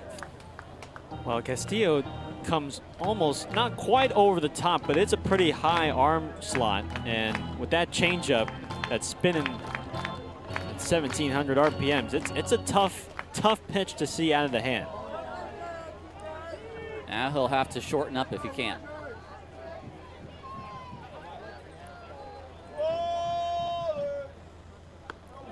Almost hits him. Winters is on deck. And he would love to hit in this inning.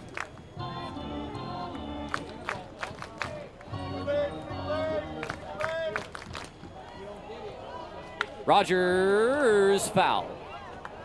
Out in front of the breaking ball. Slightly faster at 77. And a steady diet at off speed from Castillo. He's a crafty lefty, but he gets plenty of swing and miss. Rogers against lefties has good numbers, 429 against them.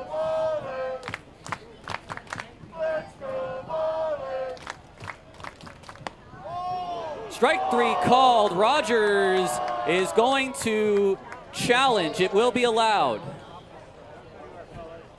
After review, the call of a strike is overturned to a ball.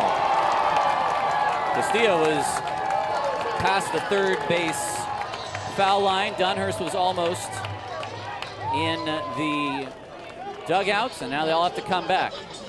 He hesitated for a second. Yeah. Sometimes that'll kill you. I thought, but it wasn't. I want to say it wasn't blatantly a long pause. No. I think he just went up to the very last second before it would be impermissible. That is high. I think he might have maybe, whether he thought it was a ball or strike, thought this is the time. And I'd agree with TJ's decision making. And I will agree again if there is a pitch taken here. Full count, here we go. Fouled away. Chased well below the zone, but he'll see another. If there's no runners on base, maybe you let that go and you just take your 2 runs, head to the 8th. But with the go-ahead runs in scoring position, this is a pivotal moment. The go-ahead run that could come in on a wild pitch, an error, anything like that. Another 3-2, the 8th pitch of the at-bat. It is strike 3 called, and this time Rogers will try again. You've got to do it here. You've got to. After review of the Red Pocket Mobile Strike Zone Challenge, the call is a confirmed strike. Oakland is out of We challenges. will play with no challenges the rest of the way. You've got to try. That was the time to use it. And Rogers is back to the dugout on strike 3. Oakland has tied it. 2 more innings to find a winner, or we go to a knockout. On Ballers TV, Gareth will take you the rest of the way. We're back for one last week of Ballers Home Baseball. On Tuesday, we're welcoming the Oakland Skates. Wednesday, we have an Aaron Miles bobblehead, and it's dinner on the Ballers. Thursday, Too Short is back taking over the ballpark. Friday is Island Night. Saturday, we have a car show and Stay Out's album release block party. And on Sunday, it's Fan Appreciation Day. Get your tickets now at tickets.oaklandballers.com, and don't forget that promo code HUNTERS. It's time for the final edition of Greenberg's Gold, and it's going to be Scrappy Stanza. And this is a battle of the generations. Representing Team Golden Kids is Lola. Representing Team Green and Adults is Dan from the SAS Squad. All right, let's go with Team Gold first. The best dancer wins. Go ahead, hit a move. See what you got. All right, Dan's going in. Dan, you start. He started off. Good. There we go. Team Adults has to inspire the youth. All right, Team Gold, let's see what you got. Go ahead. There we go.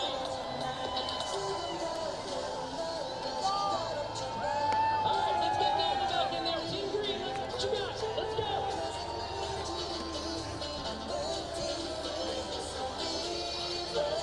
right, keep going. Quickly. One more time. Scrappy, pick a winner. Pick a winner. Team going gold.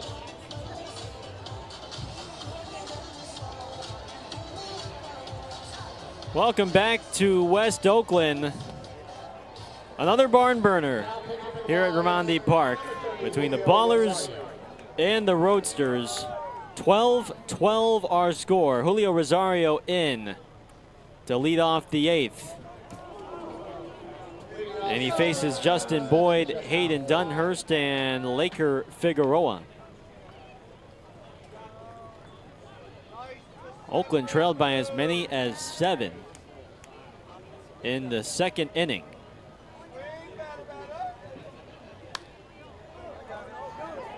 Popped up. Calora calls. Winters is there. And thank goodness.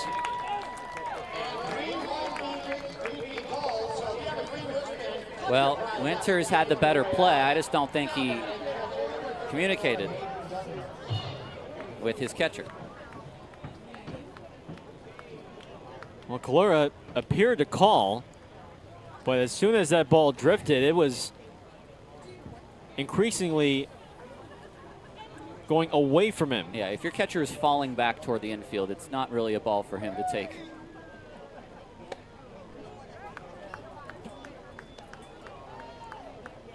So it's now the right-hander Rosario.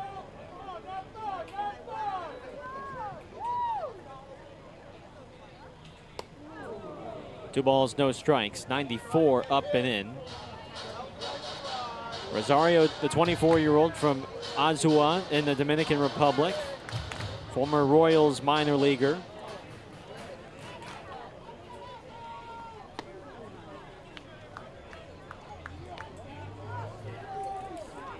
For Julio, this is his 10th appearance of the year.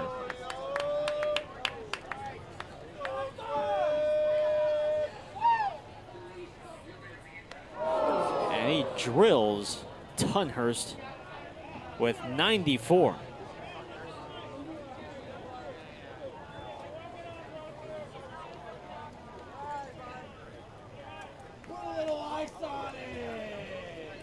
That is not what you want to have. Jimmy's throwing out a new rosin bag for Julio, and he may need that. Ow. And that's a real ow. That's not a Tristan Moore 72 to the cheek ow. That's. Oh, Alex Leach is gonna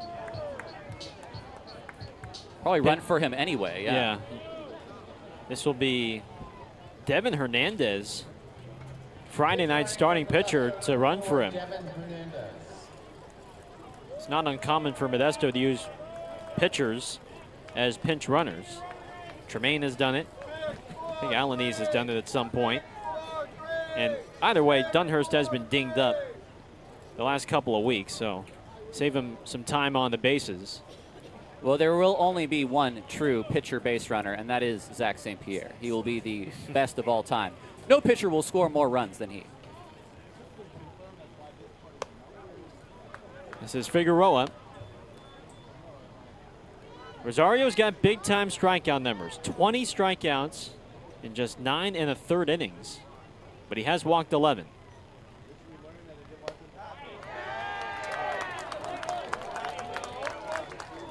No challenges left for either side, so no work to be done up here.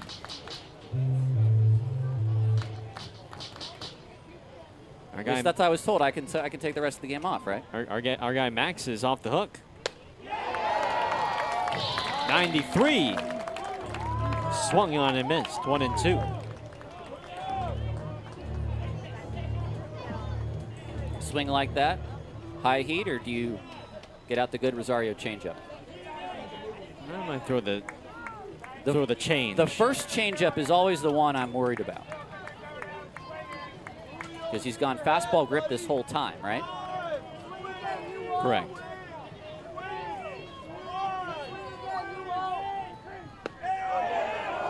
Oh. Well, sorry, Julio. No challenges left. But if you did challenge, it would have been overturned.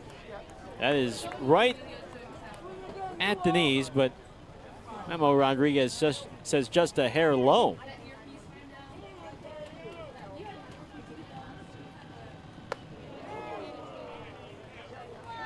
Three and two.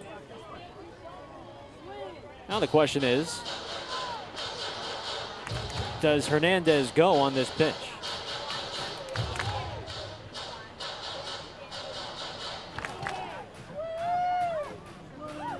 He does not, and Rosario loses him. Now batting first baseman number 11. This is a situation for Oakland because they're not going to bring in another pitcher this inning, and so both Kalura and O'Sullivan are going to have a chat now. This is Julio's game, really, to win or lose at this point in a tie ball game. Right now, that extra player is on the position player's side.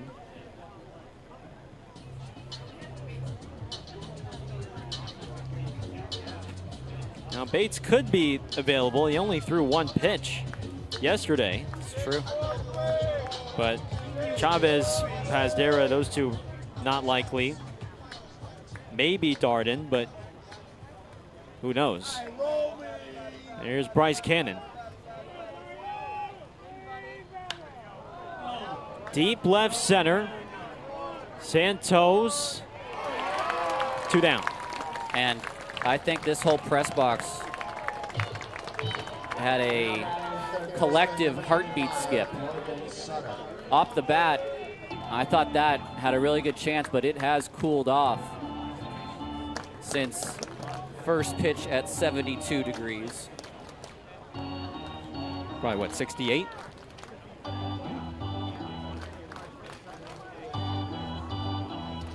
It's like 68. We're going to have a pinch hitter here for Sutter. This is Kingston Liniak, the power hitting outfielder, to bat for Sutter. He's in there to do one job only. I thought maybe you would see Handren in this situation, but this will be a one and done for Liniak. They'll use their one and done runner and their one and done pinch hitter. Went deep yesterday, a 3-run shot off Butts. And Julio just pounded 95 in on his hands. Well, now here's where it gets interesting because Rosario right now has shown some early wildness. I mean, look, right now, listen, we got more balls than strikes. And they like to work Liniak in. So we'll see if that gets adjusted at all.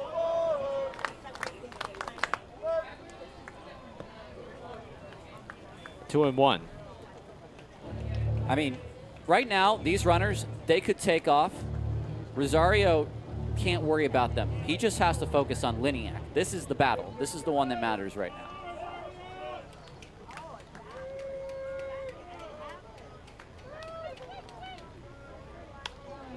Popped him up. Does Ibarra have room? He does. Rosario and the Ballers can exhale. Game remains tied as we go to the bottom of the 8th.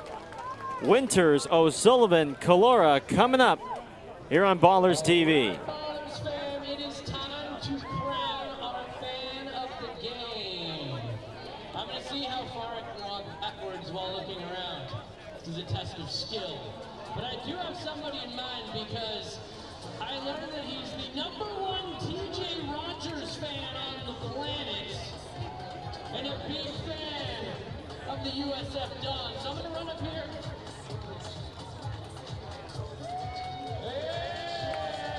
There's a Ballers Championship ring for you.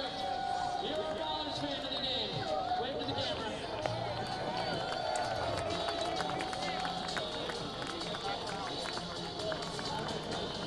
Great moments are born from great opportunity.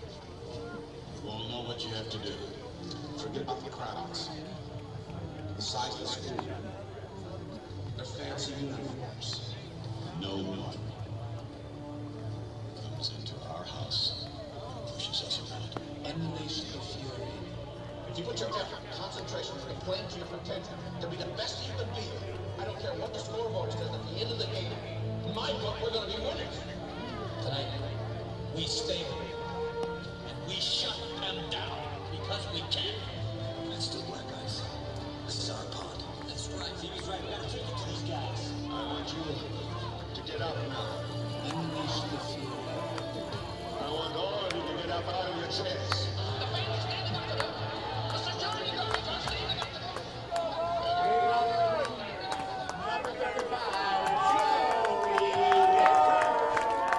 12-12 on this Sunday here at Raimondi. Joey Winters leads off for Oakland. The newest baller faces Castillo, 1-0. 8th inning, bottom of the lineup, Duda, Winters, O'Sullivan, and Calora.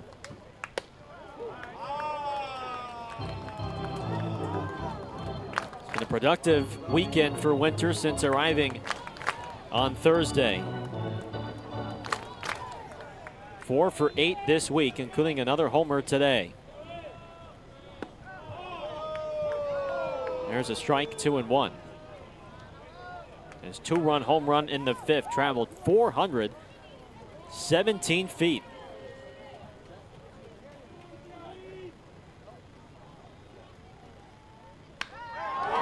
Into the gap.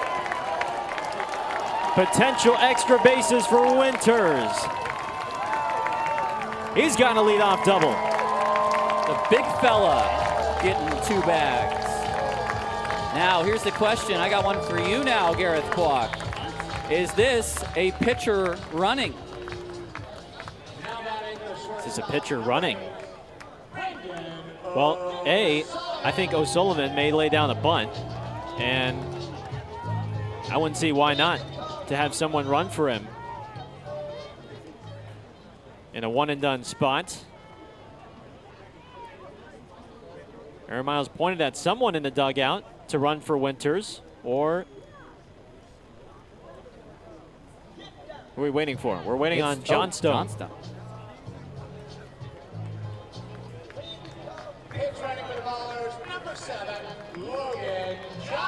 So Johnstone will run for Winters. And this will likely just be a one-and-run for Logan at second. Atta babe. Now. No, it's straight up. Oh. So that means there will be some. That means Eastside's coming in the infield next inning. Eastside to second, maybe Leahy to third, and then Ibarra the first. Corners are in. O'Sullivan shoots one to left center field. Williams grabs it. Well, this will do just as good as a sac bunt. It's a deep fly out. And the go-ahead run is 90 feet away. Now batting catcher number 18, Well, what it does give you, it gives you a better defensive third baseman with Leahy, if that is what's going to happen, and you move Jeter over to first. By the way, how about Winters today? 3 hits, triple shy of the cycle in just his second game with Oakland. And Ballers need vintage Kalura here.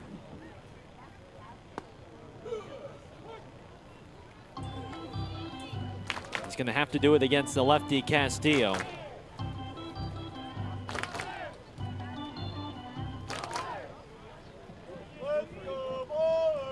Infield is in. 0-2.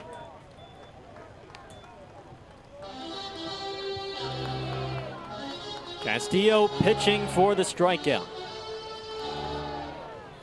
Very capable of collecting the strikeout.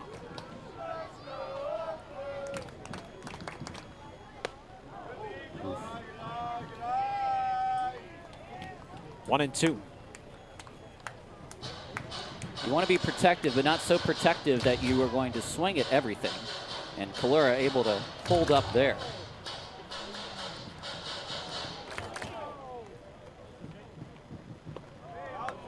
It's get blocked by Dunhurst.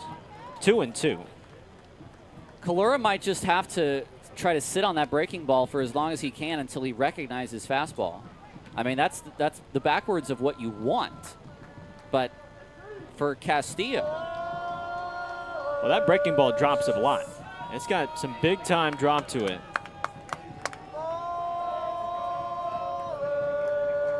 Two and two. Pokes it off of Cannon. Boyd to the plate.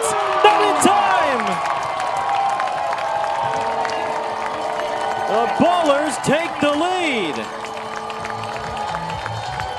for the first time today.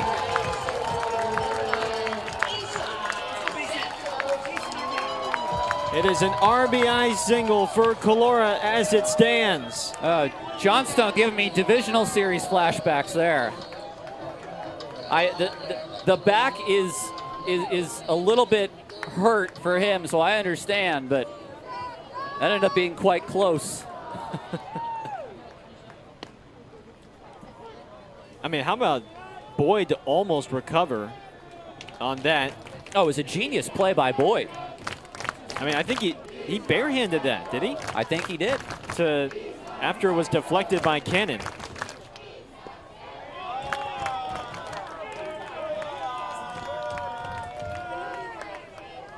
So for the first time today, Oakland is in front.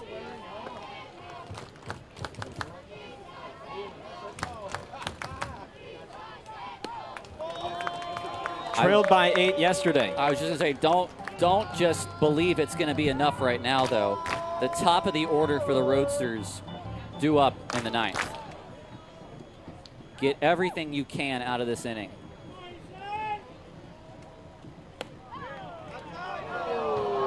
A high strike, 2-2. And Santos has been on base 5 times. He's 2 for 3 with 2 walks. Trailed by 8 yesterday. Trailed by 7 today. 1 out, 1 run lead.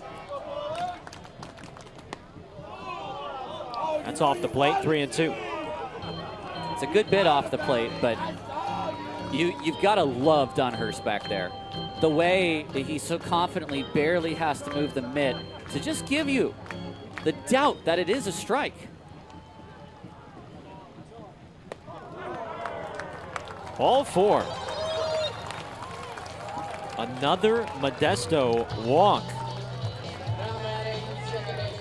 Well, now we're getting into the territory that we talked about yesterday.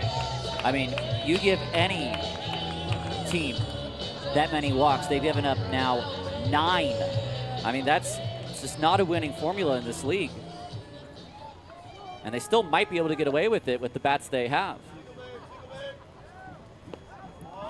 But now you have the lefty killer in the box. I didn't think he was going to see another lefty for the rest of this game. He faced Talley earlier in the game and hit a 2-run homer.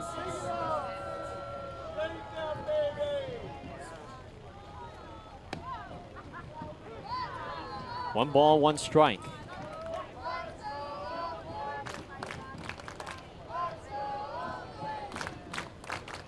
Oakland grab one, maybe 2 more. Feel a little bit more comfortable. That's hit softly into right, but Turilli runs it down. Now batting third baseman, number 16, Jeter Ibarra. So 2 down. We do have a scoring change on the ball hit by Clora. No RBI or RBI, Booney? The single by Clora has been overturned to an error on Cannon. Here's Ibarra. Rolls it to Boyd. And the inning is over. The Ballers grab one. And they need 3 more outs to win their 5th straight. Rosario coming back in. 9th inning coming up on Ballers TV.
Julio Rosario is now going for a 2-inning win.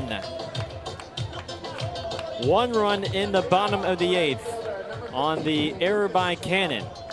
It's a 1-run lead for Oakland, who is 3 outs away from a 5th straight win and a 3-game sweep of Modesto here at home.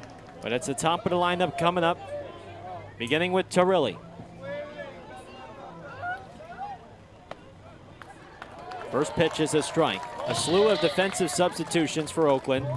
Logan Johnstone stays in. He's now in center. Isai Santos moves from center to second. Nick Leahy moves from second to third.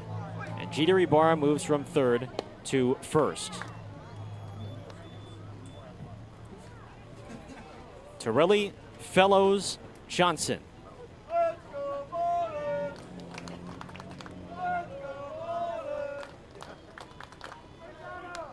Fouled back, 1-2. And here's the thing about Turilli, who's already homered in this game. If he can just catch a Rosario fastball and he's late on it, that's some real estate that he knows how to deal with in left field. So Julio's got to get there first. Setting up outside. There's the changeup, 2-2.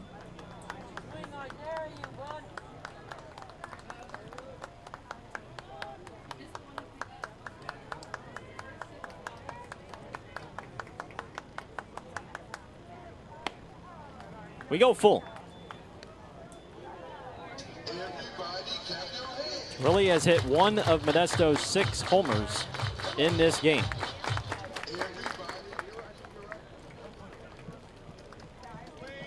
Three and 2. Ball 4.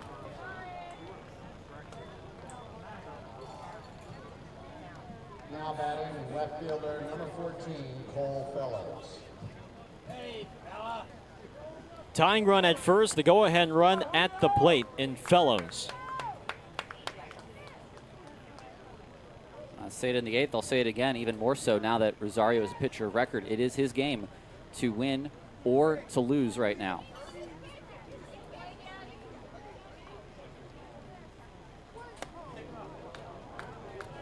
Ball 1.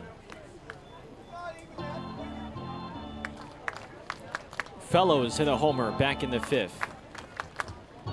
412 feet to left center.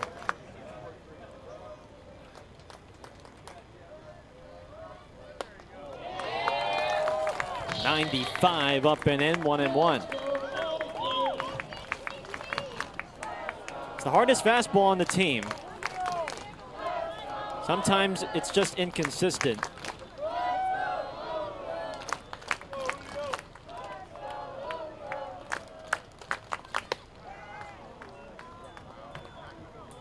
Two balls and a strike on the rookie out of Columbia.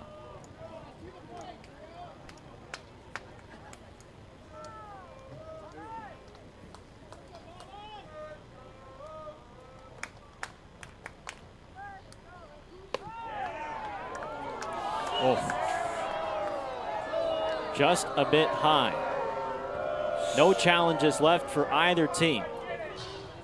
It's Memo Rodriguez and his game to call.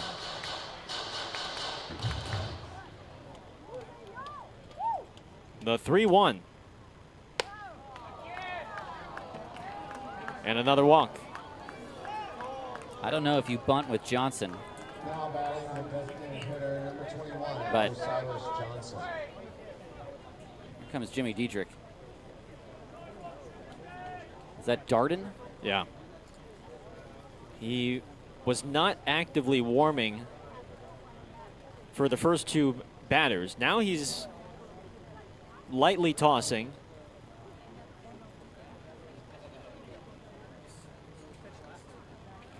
But with Osiris Johnson coming up, who's already homered in this game.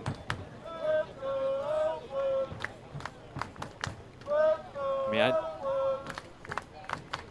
this would typically be a sac bunt situation for most hitters. I don't know if Johnson qualifies as most hitters.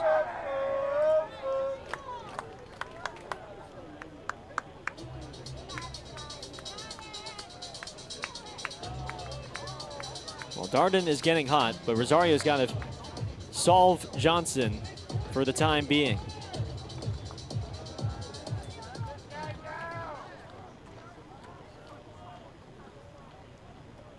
Torelli's at second.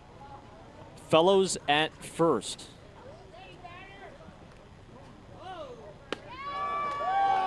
Oh, where? Low?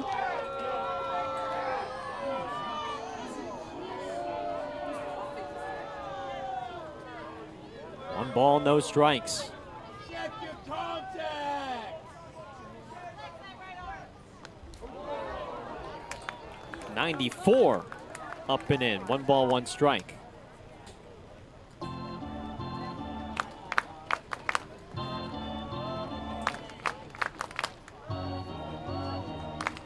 Leahy's guarding the line. O'Sullivan by the hole. Santos is up the middle.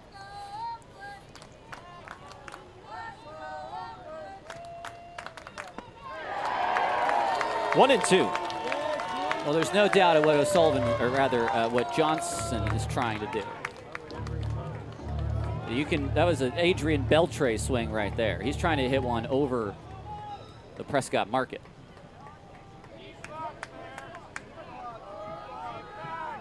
Pitch clock is winding down. And time is called by, was that Johnson who called time? Yes. I mean, there was 2 seconds left on the clock, and Rosario had not even come set yet.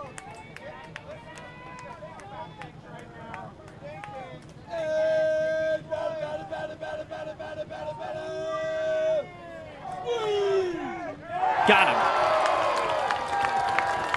One away in the 9th. He got him with the slider in the dirt. Long way to go. Long way to go. With this guy at the plate,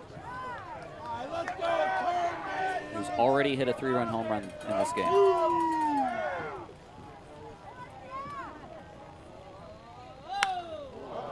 To left center field, he did it again. He did it again. And the Roadsters retake the lead. And do you know what that is? That is a, I hate to say it, that's a cap tip. That's 95 up and in on the hands. That might not even be a strike, and he hit it out for a 3-run shot. Now batting second baseman number 7, Justin Boyd. It's a 2-homer game. A 5 RBI afternoon for Tyler Williams.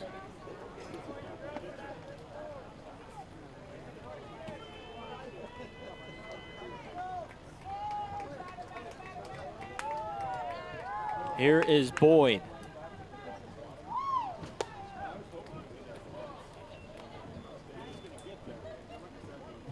A pair of walks and a home run. That's the secret to success, to get back into any game here in this league. Yeah, that's the difference, the 2 free passes. We know it all too well.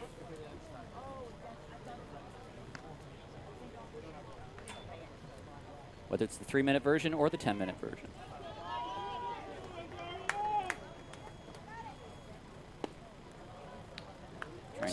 Seven home runs for Modesto. Trying to add a glimmer of levity to the situation now.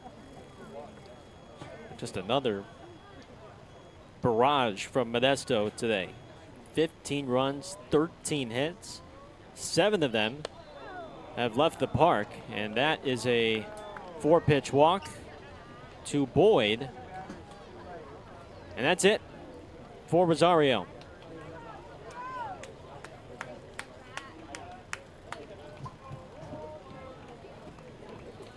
He will have a 4th pitcher out of the pen today when we come back.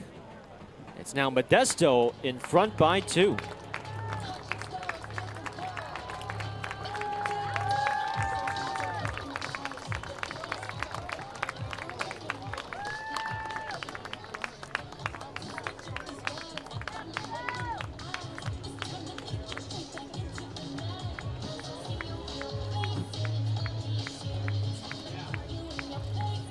Manager Miles, make the call in the bullpen. Now entering for ballers, number 33, Nathan Johnson.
Well, Oakland led by 1 heading into the top of the 9th, and they now trail by 2 after the 3-run homer by Tyler Williams. His 3-run shot with 1 out has Modesto in front 15-13. And it's the new righty Nathan Darden in for Rosario to try and collect the final 2 outs and send us to the bottom of the 9th. The lead for the Ballers did not last long. In a game that they have trailed virtually the entire way.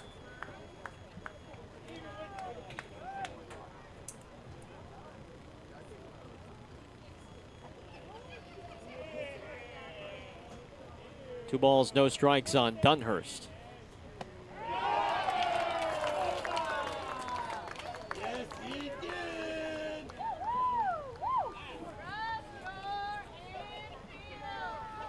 Sixth appearance for Darden. 9 strikeouts in 9 innings pitched. Opposing hitters hitting .206 against him. And it's now 2-2.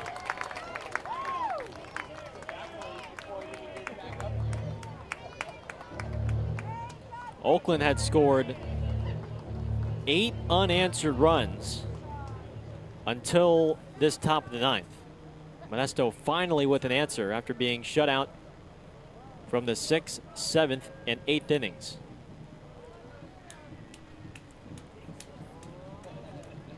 Two. And Dunhurst stays alive.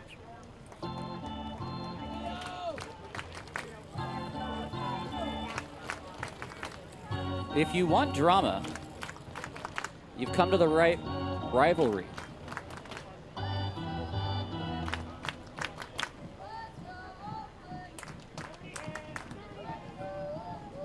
Yes, he did. Got him. 2 down. And here is Figueroa. Now, Darden's got to be careful here that Figueroa doesn't try an ambush. He's 1 for 4 today with a walk. He will hunt the get me over.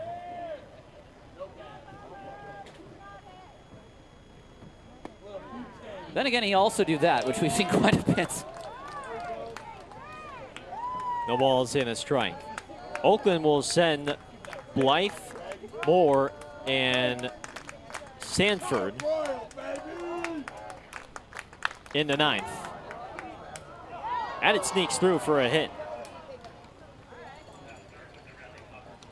Boyd the second, 2 on, 2 out for Cannon. Now batting first baseman number 11, Bryce Cannon. And Bridger Holmes is probably not an option for Modesto after trying to close it out yesterday. Have to imagine it's Moreno who only threw the 1 inning.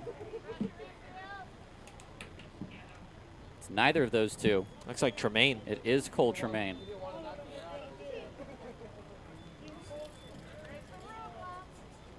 Two out for Cannon. You have to keep it a 2-run game. You came back from 2 yesterday.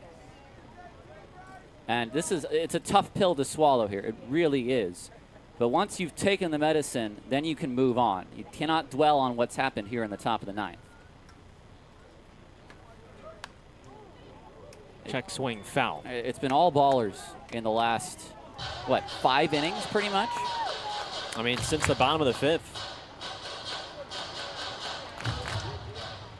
12 runs in the first 5 for Modesto. And then 9 unanswered until now. Uh-oh. Cannon might have just laid down a put-away punch. It's a 3-run shot, and now a 6-run lead. It's an off-speed pitch, down and in a pretty good zone for a lefty. And time again in this game, we've said, Modesto's tried to have that put-away swing. And I think you're right. I think they've just found it. 406 feet.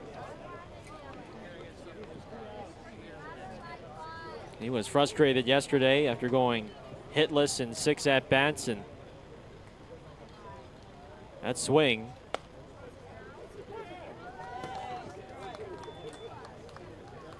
has now them up by 5. Excuse me. I was going to say, Modesto goes from down 1 in the 9th to now Tremaine doesn't even come in for a save. Whether he comes in at all. Well, Modesto will officially send a 10th man to the plate in this inning.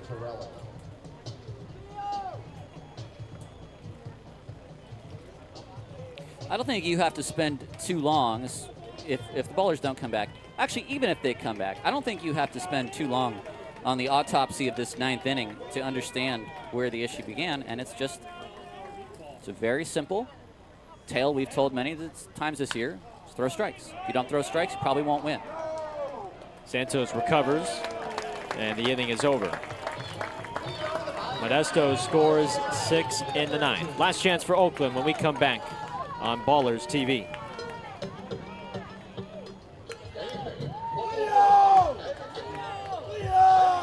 The best thing I've seen in a helmet so far has been the ice cream. Ice cream for sure.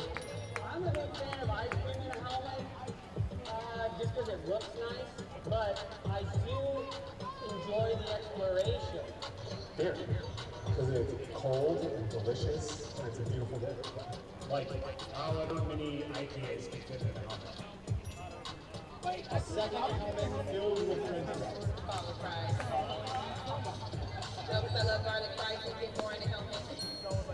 Nachos, or ice cream, or a baseball. Hit from a home run from the Oakland Ballers. On our way to buying a ticket. Chicken tickets.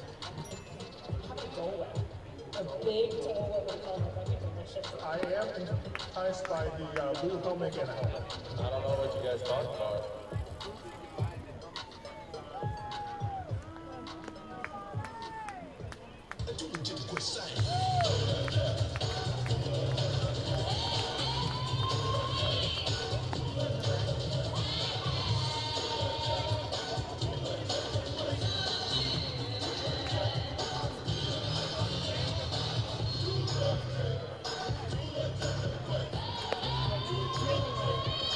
Leading up the Ballers, right fielder, number 27, Noah Blight.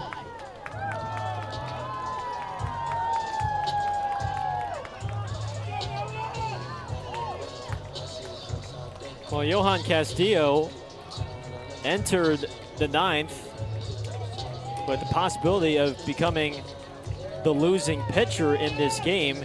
He's now in line for the win. The table's turning in that 9th. 6 runs in for Modesto, who lead now by 5 after trailing by 1 entering the 9th. It is 18-13. Blythe gets a hold of the breaking ball, and he goes yard. Stay hot, Noah Blythe. It's now a 4-run game.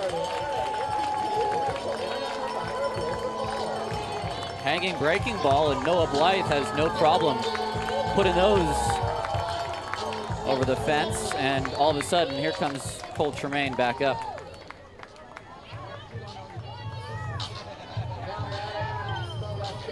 .106 off of his bat, 385 feet to left center.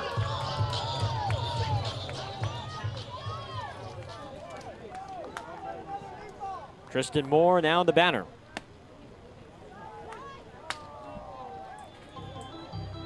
Castillo at 29 pitches. Well, 30 now after that one.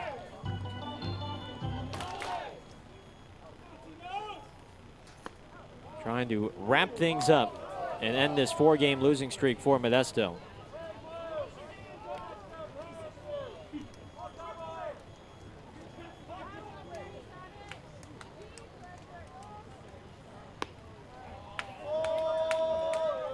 One ball and 2 strikes.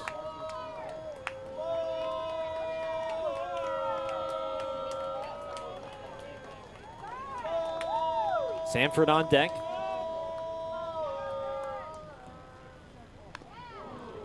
Moore somehow got a piece of that changeup.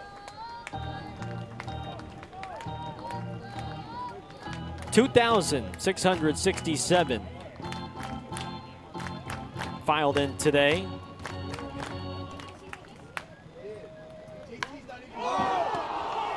In the left center, Williams has room. One away. Now batting, designated hitter, number 31, Mitchell Sanford.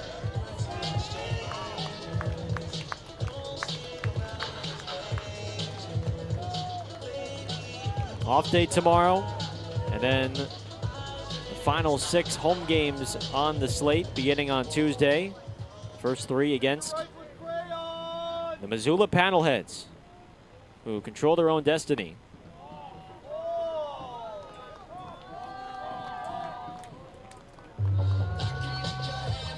That'll be Tuesday through Thursday, and then one last set against the Long Beach Coast, Friday through Sunday. Before Oakland then goes up to Marysville and will take on Yuba Sutter for the final week of the regular season.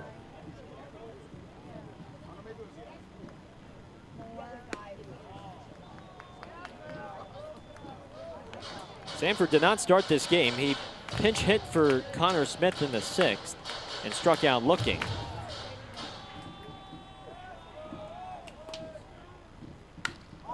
He rips one into left center field. Williams lays out. Did he catch that? Oh, wow. Oh, come on. Come on. That is a tremendous play. Now batting center fielder. Get another look at this one. Number 7, Logan Johnstone. It's one I think he had all the way with his speed, but it sure looked pretty. Now, here's Crawford. Pitching for the Ballers, number 21, Ethan Crawford. So Crawford's going to bat. And we talked about it a little bit, but Johnstone a bit banged up. So Crawford, first at bat here at home. I mean, off the crack of the bat, you're thinking that's easy extra bases for Sanford. The ball slicing away from him.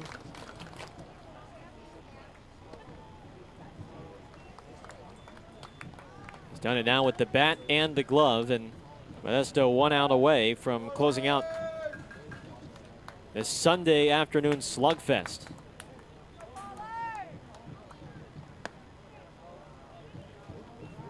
Three and 0. It doesn't matter if he walks or hits a home run. It might not matter to him, but it doesn't matter if he walks or hits a home run. He just has to get on base.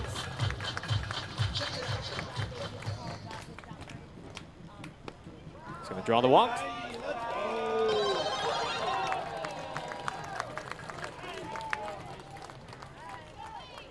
Now batting shortstop, number 8, Brendan O'Sullivan. Well, he's the last player off the bench today, so no one else that Aaron Miles can turn to now as O'Sullivan digs in. And they're going to need at least 2 more men on to bring the tying run to the plate.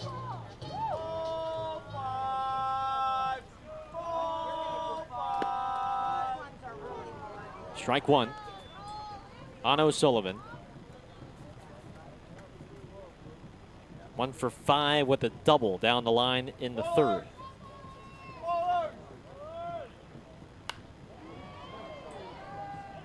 Nothing in 2.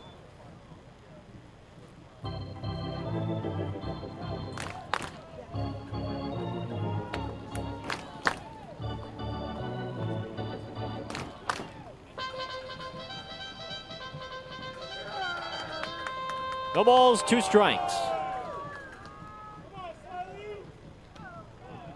That is in the dirt. Nicely blocked again by Dunhurst. This is the ultimate pass the baton final boss challenge. 2 outs, 2 strikes in the 9th.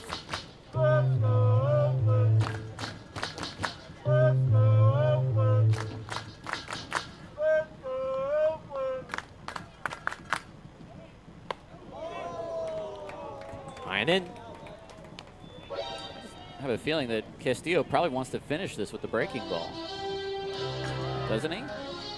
That's the best pitch for him. That's his bread and butter.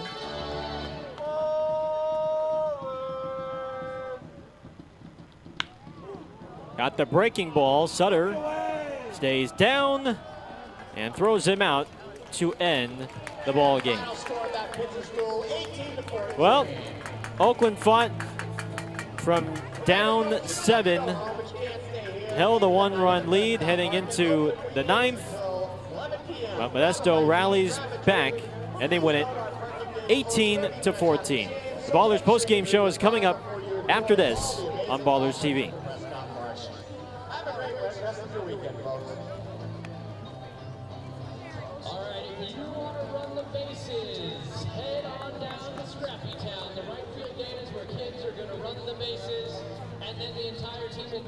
As you exit to sign autographs. Sunday is for families, and coming up after the day off too.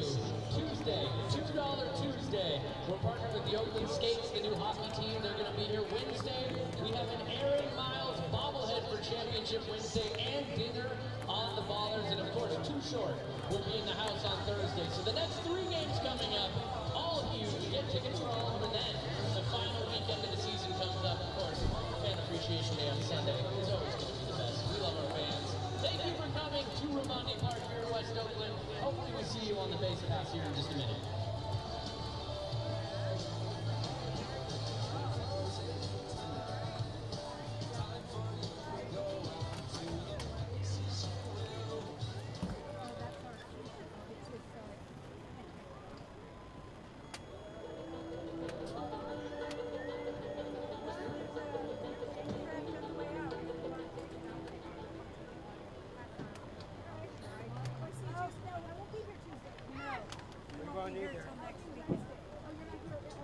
No, just Tuesday. We'll be here Wednesday and Thursday.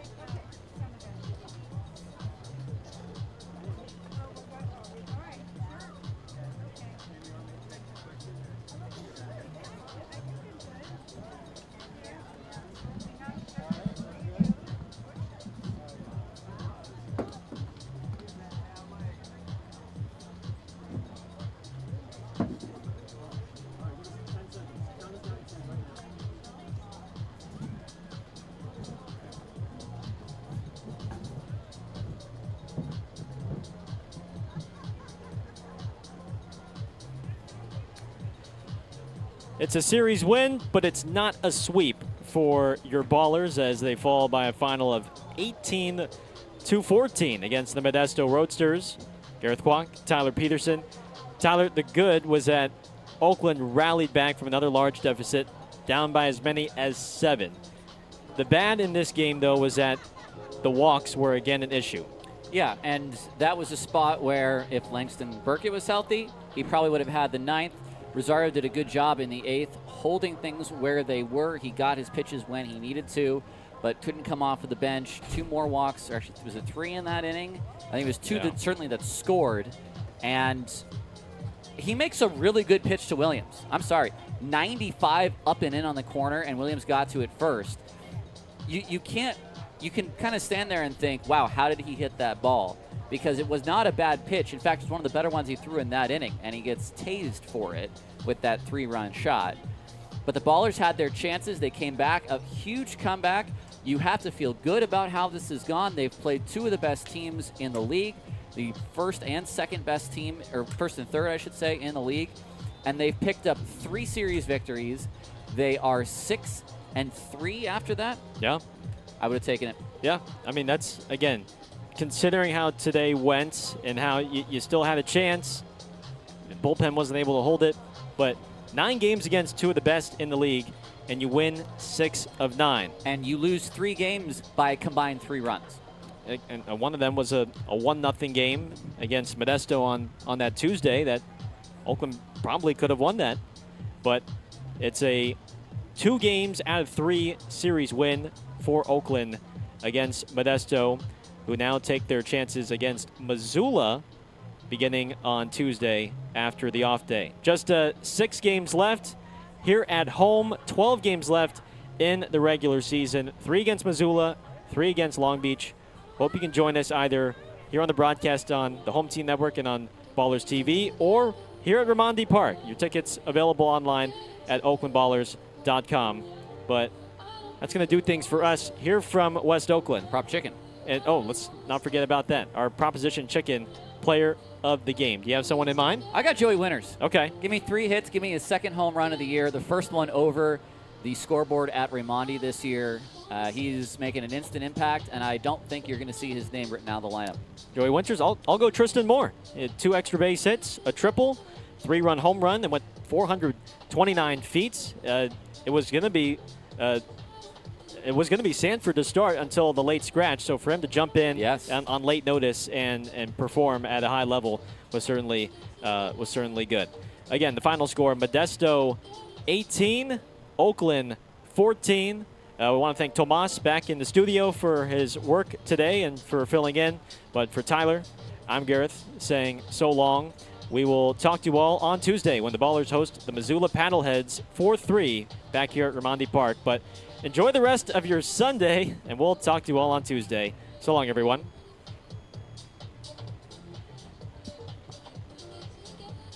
Yeah, thank you. You could have transitioned off of us like midway through. We were only just 10 seconds with us.